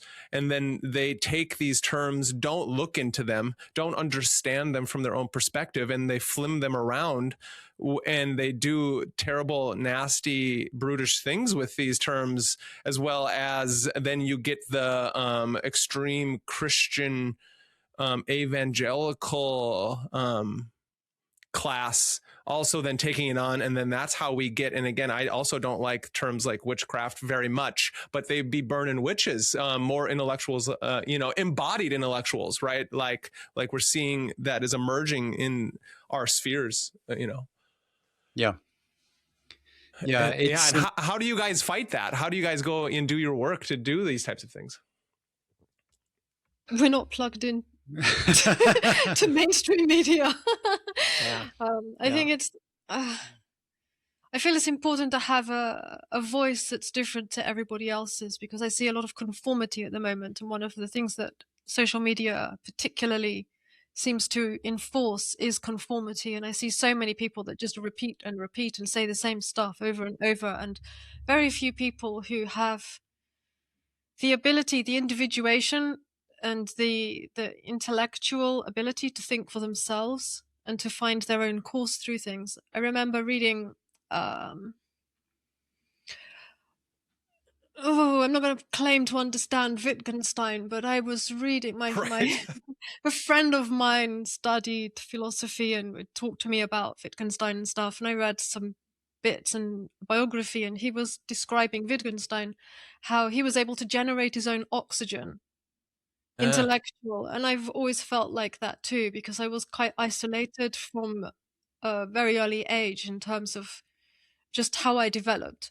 So it was just me and my books, and I had my own oxygen. I'm okay being alone. I don't need people. So when we've been through our various controversies and crap online, it didn't really bother me once I'd got past, like, I'd understood what was going on and the mechanism and the sort of the social mechanism at play there, because I've always been comfortable with my own world and living in it and generating oxygen for myself. And I think it's important to have that kind of resilience now, because I think, especially also being an outlier, both of us are outliers in terms, like, even for our generation, we were pretty radical. We didn't do any of the normal things that people are expected to do. And so one of the ways through is, I mean, I really liked what you and Ike were talking about, and the sort of having a proper structure and being able to have that, but neither of us had that. And we were able to, like, find our own way. And I think that there needs to be both. You need to have, for most people really do benefit from having a good teacher and a solid structure teaching around them. And I think that's probably best for most people. But I think you need the outliers and the people that can, walk the hard path on the mountain alone and not fail. And I think a lot of the more interesting ideas come from such outlying positions.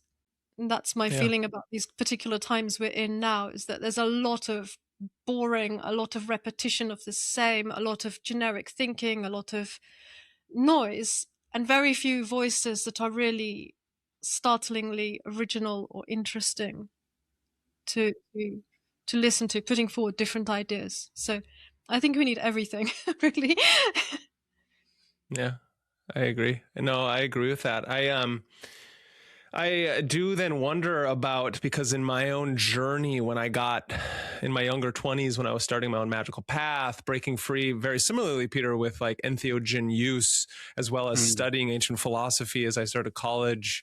I think it was, as much as now, the older I get, I realize how dangerous it was, because I watched a lot of people burn out around me and kind of lose themselves. And and then coming to find out, the more I studied and researched things like LSD or mushrooms and how we understand them as, they're, biohacking tools that was created, mushrooms not so much, but LSD created for such reasons, to be able to make you vulnerable. And then we forget that then those same tools have been used now through time, as our computers, blue light, Wi-Fi and all these things are continually putting us in states of vulnerability so that we can program ourselves.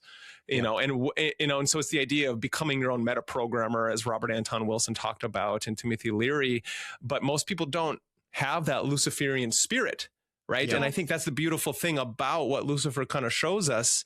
And it's like, it's so crazy how even for some reason, I don't know if it's me or who it is, but it's like you can feel when you use the term Lucifer in and of itself, you already kind of make your hair stand on. And because it's within our own nervous systems, our own Christian programming or whatever it is, you start to think, oh, what am I, but it's like, no, the rebellious nature of rebelling against the patriarchal.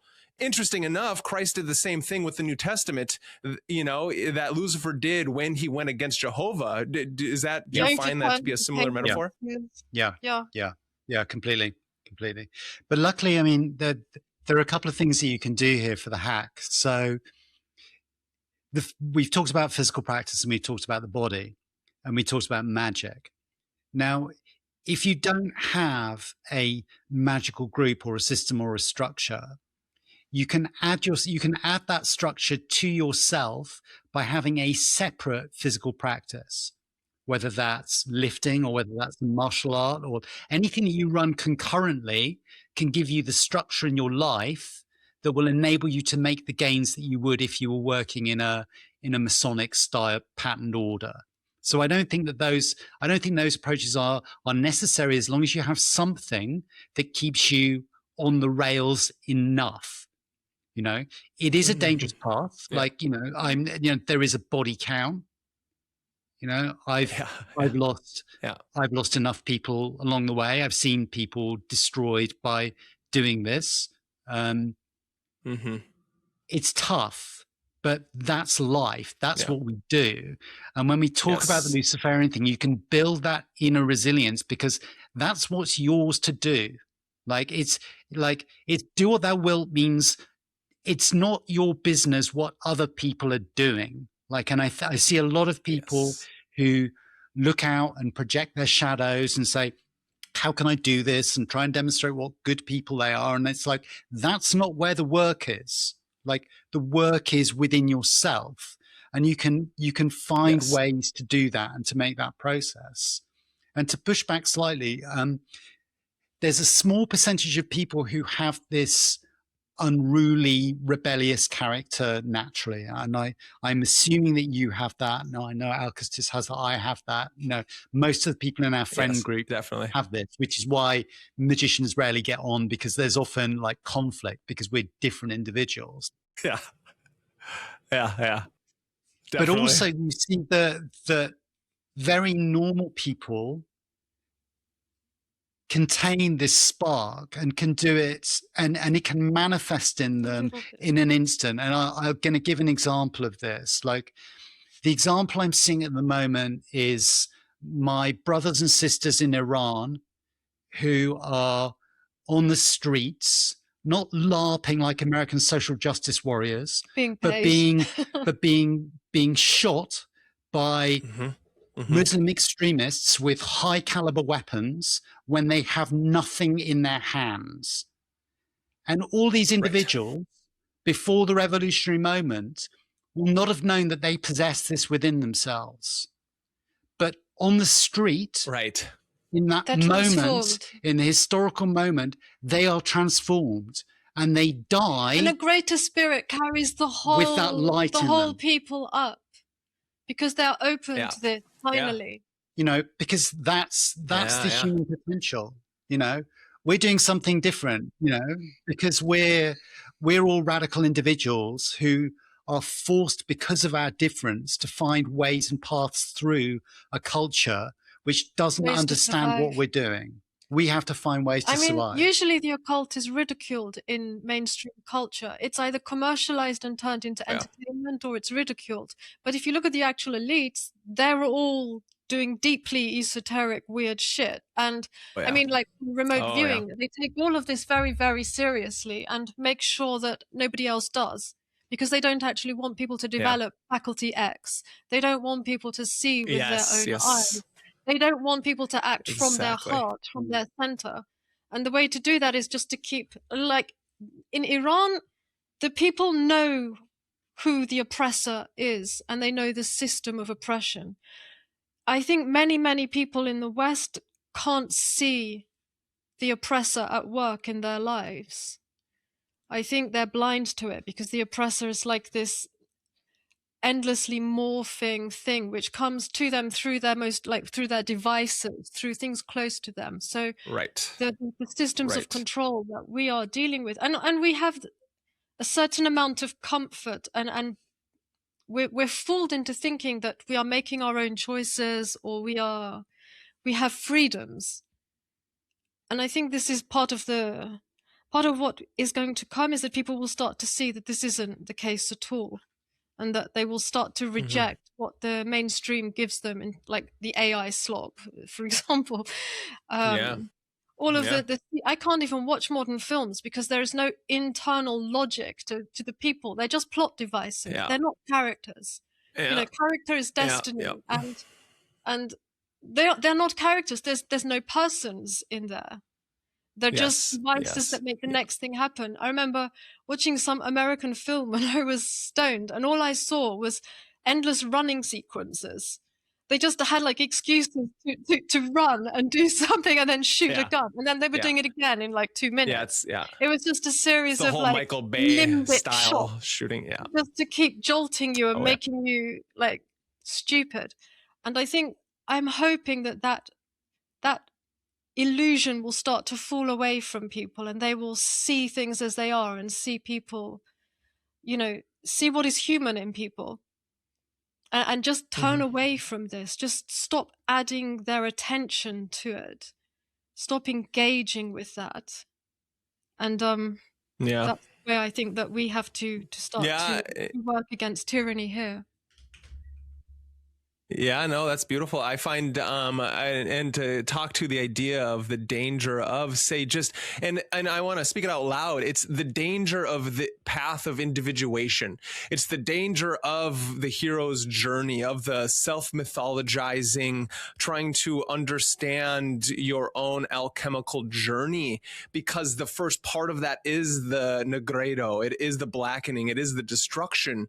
And I think that it's very important, because that is something I'm seeing in our the cultural mythos, social media, and this left-right dichotomy is that they are forgetting that it's not the occult as such. It's not, it's not psychedelics as such, or magical practices or anything like that, because it's stupid not to think that Catholicism and the Orthodox and the religions, the exoteric religions, they're bringing you through ceremonial magic. They're bringing you through ritual, and you just don't know it. And the differentiation of it all is that we as passionate magicians or mystics are seeking gnosis. And so we're not trying to put a priest in front of us, which is then getting us back to the conversation about Nietzsche, right? Nietzsche is talking about that master-slave dichotomy and how the priest class stole and then propagandized the warrior class against the slave class at that time frame. And so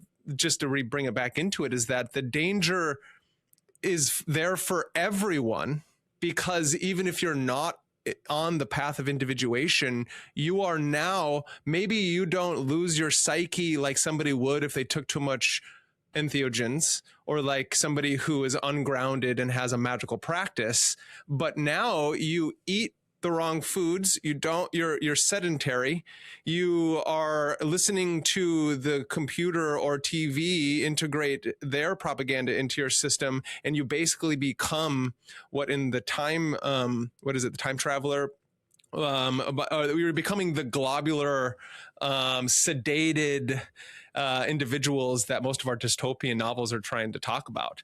And so I think it's like not talked about enough, where it's like, well, the occult is dangerous. And I'm all like, what you just said, life is dangerous. And so you're either going to grab the bull by the horns and accept the hero's journey and your call to adventure, or somebody is going to do it for you.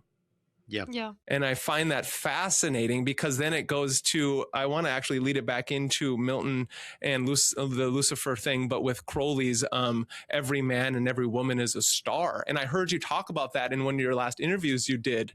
And can you, I'm just going to bring that back up here about that Crowley's ideals about every man and every woman is a star, and how you see that with the Lucifer. Sure. Praxis. So I spent a long time with Thelema and with Crowley's system and thought, but I find there are only limited parts of it which are of value, but the parts which are of value are of extreme value. So as a koan, as something that I live my life by, it's do what thou wilt. As my that's the central koan that I work with. And I think as an adjunct to that, the every man and every woman is a star is a very immediate way of explaining and showing to people with this metaphor that they know that we are all different. We all have our place in the universe. We all have our orbits, and we all have our brightnesses. You know, not every star is the same. Like, you look out at night and you see Sirius, and it's like frantically like blazing and flashing away at you. But not everything out there is doing the same. Like, there are small stars. Points of consciousness. They're points of consciousness constellated throughout the universe, and that's what we are. We're this network of consciousness, and I think we're made out of star water. We're made out of the water that was expelled from dying stars. So we literally are. We literally are made out of stars. We're downstream from stars. Which is useful because I love that perspective. And I think people who live on their phones miss that perspective. They don't see the night sky. They don't see that wider thing. And it's nice to spend time and meditate on this under the stars, and to think about it, because one of the things that Crowley does very badly is deal with the relationship between people. He does very well talking about the individual, but he doesn't really grasp the fact that individuals don't live unless they're nested within a society. Like the lone human is a dead human. Yeah. We humans are in relationship all the time. We exist because we're mammals. As mammals, we have to be in contact. The touch and the connections are very, very important. Crowley wasn't very good at interpersonal stuff himself either with his relationships with women or with men or with students. he didn't have a great. I don't think that was his strong point. But he's a thinker with magicians we have to grapple with and go through. Like, I think it's important, rather than to throw him out entirely. I think he's made such a big impact. I think it's important to look at aspects of his work. And some of those koans I think are very useful for people to deal with. And a couple of his books, I'd say a couple, useful for people to be familiar with magic and theory and practice, simply because it explains magic through, largely through the psychological model, but it's clear, it's funny, it's written on a variety of different levels. Like, I like the Book of Lies. I think it's a charming little collection. I think his autobiography, The Confessions, is a hilarious cautionary tale to read. I think people should do that. Liber Allen, The Vision and the Voice. Liber Allen, The Vision and the Voice, for visionary material. But not falling into the trap of just becoming a poor photocopy of Crowley. I mean, that's the problem you find with people who start to look at this. They end up becoming the demon Crowley themselves. we've moved No, on. definitely. And that's the same thing Timothy Leary found with, right? Is that in tune in, turn on, drop out. And he's like, oh shit, you're supposed to drive your own bus. I don't want you to get on my bus. And so it's the same with Crowley and Crowleyites is we're supposed to be creating individuals that are individuated, not taking on somebody else's path. Yeah. I think Crowley himself had difficulty with allowing people to individuate. Yeah. I don't think he was. Yeah, definitely. That's fascinating.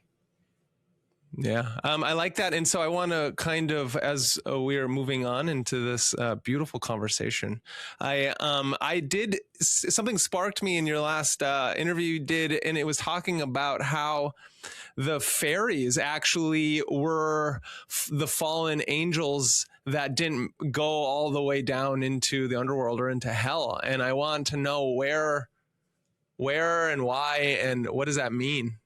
This is a really common story that you find in Celtic mythology. So it's largely a Celtic idea. So we're in Cornwall, which is one of the Celtic nations. So it's us, Ireland, Scotland, Brittany, like all of these Wales, who all shared a common-ish language and culture, and also had a common understanding of the other world and common experiences with the fairy folk, with non-human others who exist within the landscape. So in order to understand what they were, once you'd overlaid Christianity onto the remnants of our culture, they had to explain what these things were in a Christian sense, because they can't come from nowhere. You have to be able to find authority for what things are in the Bible. Otherwise, you create terrible trouble for yourself. So the idea is that these creatures, because they're often, they vary in size, but like the smaller ones, there's a sense that they're just gradually the fallen angels becoming like smaller and smaller. And if you follow a kind of C.S. Lewis trajectory, then you're assuming that they're going to dwindle away and vanish entirely at some point. So there's also a sense of the disenchantment in the land as well. It's the fact that these things are here, but they're starting to become a little more distant. Like, less people are being taken off to fairyland. There are, so for here, for example, an example would be that they say that you don't see mermaids anymore because the noise of the motorboats when they first came, like, drove them away. The mermaids couldn't stand the sound of the engines. But with sail and oar, it's okay. So yeah, it's describing the changing shape of the denizens of the other world that we're sharing our spaces with here in particular. Yeah. And so would you, in this, like maybe Miltonian theory or the Celtic theories, then does that mean that the Fae or the Fairy are the fallen angels that were in line with Jehovah of that time? That I don't think it's particularly theologically worked out. No. I think it's used as a... Yeah, it's more like a metaphor. No, that's a great answer. That's the best answer. Yeah. And because it's fascinating, I'm trying to understand through time how the ideals of the phantasmagoria, right, the imagination, the imaginal landscapes, and what magic, I think, truly does is it helps us understand that integration, just like it goes back to the breakdown of the Cartesian worldview on how, when we understand what being in the world truly means, and that we understand that our imaginal landscape of that phantasmagoric landscape of the Fae or of the metaphor and the myth, that we start to then see it in our everyday landscape. We start to see how the Fae are taking over individuals, and we see these emotive egregoric possessions take over, right? Yeah. Yeah. Yeah. You kind of know what I'm saying? Yeah. Yeah, And so it's kind of absolutely. fascinating. And what you did in the and what you did in the last conversation was you brought on the ideas of exorcism, which I found fascinating. With I don't know how, I can't remember how you exactly tied it into the whole conversation, but it's there's just something to that idea of magic and Christianity. And what's beautiful about you guys is that I love that you don't. There's no Christian bashing, which is, I think, really important, because religion is actually really important to what we do. Yeah. And I think you agree with that. Yeah. There are a whole range of Christians, and there are a whole range of Christians. There are people who are on a spiritual. There are people on a spiritual path. Very serious. Very serious. There are people who are pedants. There are people who are heretics. There are people who are petty moralists. There are, there's always going to be a percentage of the population. I think we have more in common with Christians than with the godless people that are running the world. Like the real. I completely agree, especially the cultural landscape the United States is in. It's really hard. It's really hard because it's like it's almost, because if most people don't understand what the Bavarian Illuminati was trying to do with the scientific materialism and atheism, and they were technically trying to bring down the contemporary religious, mystical, magical landscape. Would you agree with that? Agree. Yeah, completely. So our war isn't with Christians. It's against the taking away the divine and the enchanting. Yeah. The reduction of humans, that's beautiful. to just consumers and producers, and this kind of complete, in the same way that the body has been completely misunderstood, and the totally extraordinary and sacred aspect of it has been lost, because that's the only way you can enslave people. And I think it's the same with the land, the same with the divine. It has to be, we should be living in a world of wonder and spirit, not in this system. Yeah. And I think also there's a lesson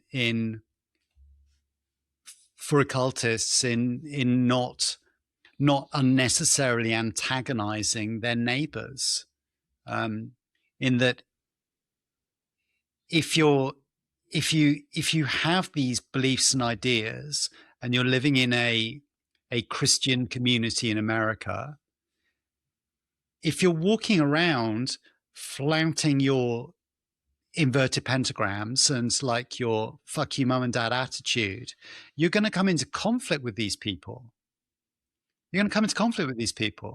If you notice that they're doing charitable work that you might be aligned with, then you can lean into aspects of Christianity.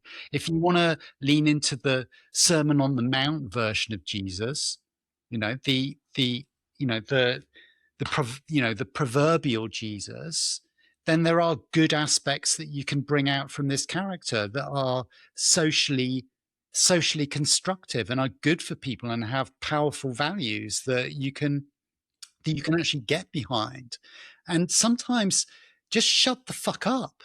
But because there's so much no interesting point. Christianity was for 2,000 years driving like the philosophy in the West as well. So I'm not going to throw away this entire tradition because I don't believe quite the same as them.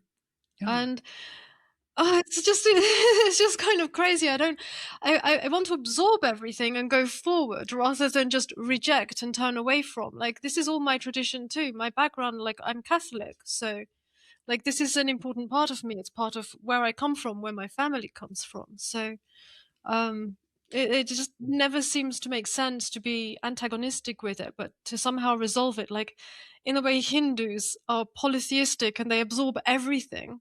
I don't see why, as like modern magicians, we can't just embrace spirit in all its manifestations, including those that might not quite understand us, which is why we don't. And that's like it's a very individual and lonely path in many ways. It's not for everybody, whereas Christianity is quite good for most people. It's much better that than to like stop believing in anything and just become like, as you say, when you're on psychedelics, vulnerable. You're making yourself, without having that orientation in, or without having the true north or your orient, you are vulnerable to being hijacked by spiritual beings that are like way above you in terms of like the food chain. Yeah. So yeah, I think for most people, Christianity is not a bad thing at all. And yeah, we're just doing something else. So if YouTube would like to clip that and claim that we're back in the CIA megachurches and I've endorsed JD Vance, that would be great. Not true. Oh, that's brilliant. I love that. No, it's really important, and that's part of making sure we know how to play the hand we're dealt in the world and with the tools that we have and everything like that. I think that's really important, because it is that anagogic, that ascent into the divine, and also that descent into the underworld. The mythological is the underpinning of the unconscious mind.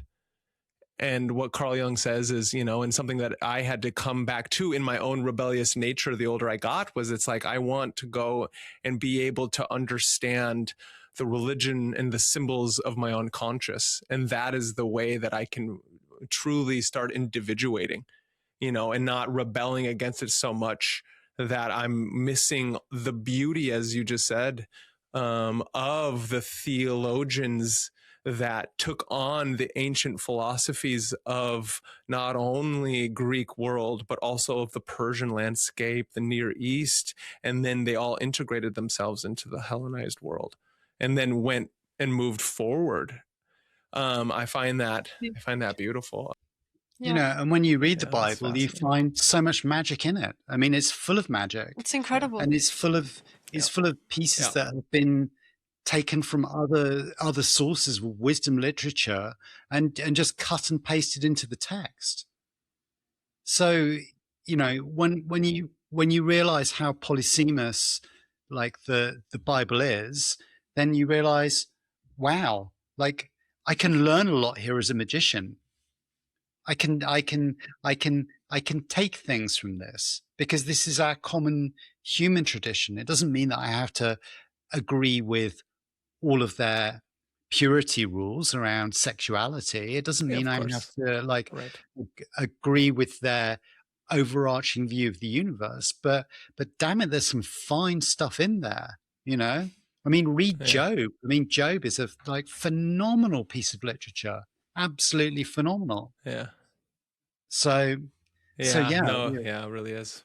Yeah, and I've talked about this for a long time, and I've spoken at witchcraft conferences, and I've said the witch's Bible is the Bible, and had people leave the room. Yeah. That was because you talked about the devil and you weren't happy. Wiccans.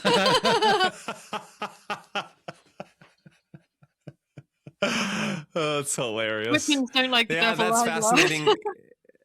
Yeah, of course not. Of course not. And it's funny how all these different terms come up: Lucifer, Satan, the devil, and yet we forget how language works, that each one of them have their own egregoric, phenomenological depth and substance to them, and what they're supposed to, and what their function is in our, not only as an individual, but in our culture.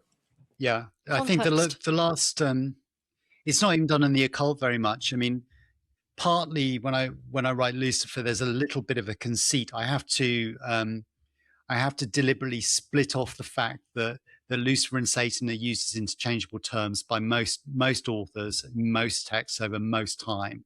So you see it with Milton in particular. He uses Satan, he uses Lucifer interchangeably. This is standard. So what I'm doing is I am deliberately cutting off the Lucifer part, taking the Lucifer part in a trajectory that's good, that's human, rather than being caught in something. The only people who I saw do this previously were Oh, the Process Church of the Final Judgment. I don't know if you know the Process Church. No, I Okay. don't. So the Process Church were a psychoanalytic cult that began as Scientologists, and they split off and created their own funny theology. And they were active in England and America in the 60s, and they had fantastic graphic designs. So check have a it look at the out, Process kids. Church. Check it out. And they had they had 4 archetypes that they used. They had Lucifer and Satan, Christ and Jehovah, and all of their initiates had like a core personality type. They were a Lucifer type or a Satan type or or a Jehovah type or a Christ type. And the idea was that they had to integrate the opposite and bring them all into balance. They had a psychoanalytical like play based around this. But they dressed in cool cult robes. Sounds very D&D. Yeah. I think they had a cafe, didn't they? Yeah, they used to hang out in cafes and do happenings and things. So there's there's some interest in what they did there. That was an attempt of some sort to try to work out how to integrate these kind of archetypal forces. But also they themselves were crazy mix of people. They were a crazy mix, Yeah. They maybe weren't all themselves. Obviously not, because what's funny is how all these little pieces of things get taken and then inverted, right? The idea of taking on an archetype, something that helps balance out the parts of yourself that are out of balance, right? So let's say if you're somebody who is more sedentary, more, I don't want to use the term weak, but, what you do is you go find a martial art, right? If you're too out of balance with your masculine, you start integrating more of the feminine. And, we find this, if you're too straight-laced and strict, you need to maybe take on the archetype of the fool. But it's not to take it so far as falling out of out into another extreme. It's to find an inner balance and inner harmony with those archetypes. Yeah. Yeah, and I think this is where you need mentorship. This is where you need community and where you need accountability. I mean, the great thing about having a martial practice is that when you turn up to a martial class for the first time, you suck. And you suck. Oh yeah. Because I suck every time. Everyone taps you out. Everyone everyone just like demolishes you because you don't know what you're doing. And the problem that you find with the occult in particular is that although people will get their fingers burned, it's also very easy to be a keyboard warrior and to have opinions. And to think that you've made some kind of progress because you're not tested in the same way. You don't have that. You don't have that hard yes/no gate with things. I think that's where you really need mentors. And that's why the physical practice I think is important. Oh. Yeah. No, that's beautiful. And to kind of, go on. Sorry. No, go for it. Yeah. And I just kind of I feel like I can chat with you two forever. So I will, we're going to continue to have a conversation in this strange world that we're in, because it's really important for us all to be in constant communication to help kind of shine off these like rough edges that the world is continually trying to throw at us. But what I want to hear from you guys is you've published these books, you've written all these things and you're publishing other authors. Can you tell me kind of a through line that is being expressed through maybe your own writing, Peter, or, your writing, Alkistis? And can you tell me tell the audience and everyone who's listening that essence of your work currently? Okay. I know, big topic, but I really want to hear that. So when practitioners looked at what was happening in magic in England in the period that we were coming up, we were aware of the many holes in our tradition.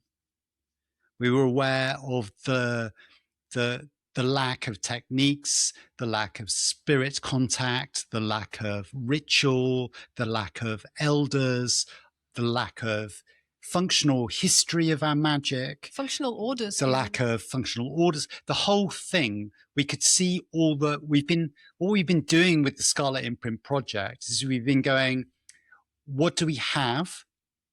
What's missing? How do we talk to the others in a constructive way in order that a global community of magical practitioners can come together and share in a way that elevates all of us? That's all we've been trying to do, just bringing through what is it that we have, what is it that we lack, and how can we learn from one another and bring this forward for the good of all. I don't think I could add anything to that. Yeah, no, that's beautiful. It's very concise, and I find that's a really important thing, because of the world has so much noise. I'm sorry, I was just this endless pushing forwards, this endless questioning and endless inquiry and looking forwards, and to not despair at when things seem like, for me, there's a feeling very much,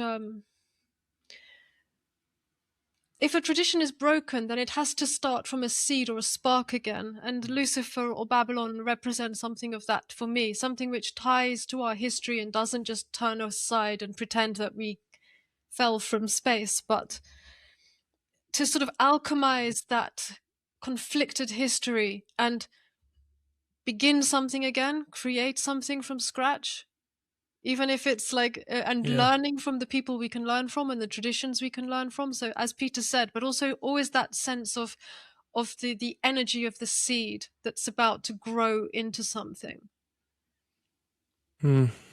Yeah, I like that. That's beautiful. Then let's, last thing is that I want to hear about how does our classical literature that you're taking from, like Milton or any, the Old Testament or anything like that, how do we as modern practitioners or postmodern practitioners, not that we're postmodern people, but we live in a postmodern culture, how do we take that great work and truly integrate it through praxis? Yeah, it's a fucker, isn't it? Because everyone discovers that that they're full of holes, like that they don't have a culture, that they don't know the great works of literature or poetry or philosophy or religion. And so the first step is accepting and going, we're pretty culturally bereft due to our education systems and due to the stupidity and the deliberate stupefaction of the culture that we find ourselves in. Taking responsibility to read and educate oneself, to read aloud, to really let your breath marry the words and make them alive again. And that's the first thing, because that's always, in ritual, it's the recounting of the history of the spirit, that when you're invoking, you tell their story to them. So just getting familiar with the words and the language and sacrificing your breath for it, giving your breath for it out of a devotion, out of love for what it is that people like Milton have given us. And then making it part of our body that way, because everything we do, through breath, transforms us, transforms the spirit, transforms the inner life, transforms the body, the physical body. So I have absolute belief in the path through the body to the beyond. Yeah. But it comes out of just that accepting of the body and speaking and being with these languages, these words. And start slowly, start with small pieces, just little chunks. You don't need to read all of Paradise Lost first time in one sitting. You can hunt around and you can find something. And one of the things that used to be done by gentlemen was they would keep a commonplace book. Get commonplace books, folks. So a commonplace book is a book that one writes down epigrams, one writes down lines, one writes down thoughts. Words, you discover a new word, and you go like the Elizabethans, like Shakespeare. You go, this is a splendid word that I have found, but unless I write it down and know what it is, I will never bring it into myself and it won't become part of my vocabulary. So you start with small things, just small things. You go, oh, that line's nice. That would work in a simple prayer that I do when I light my ancestor candle once a week. I'll just make a note of that because it's ours. Like, when we talk about the fallen angels and the gifts that they bring, we have thousands of years of those gifts all around us, all around us. Yeah.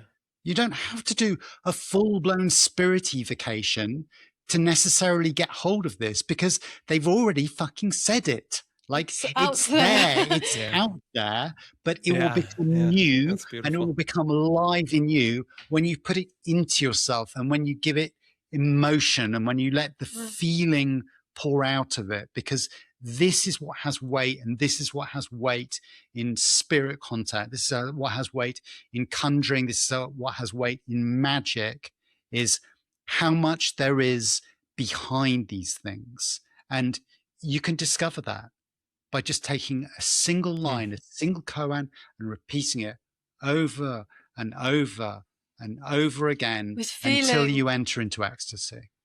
Yeah. Mm-hmm. Yeah, that's beautiful.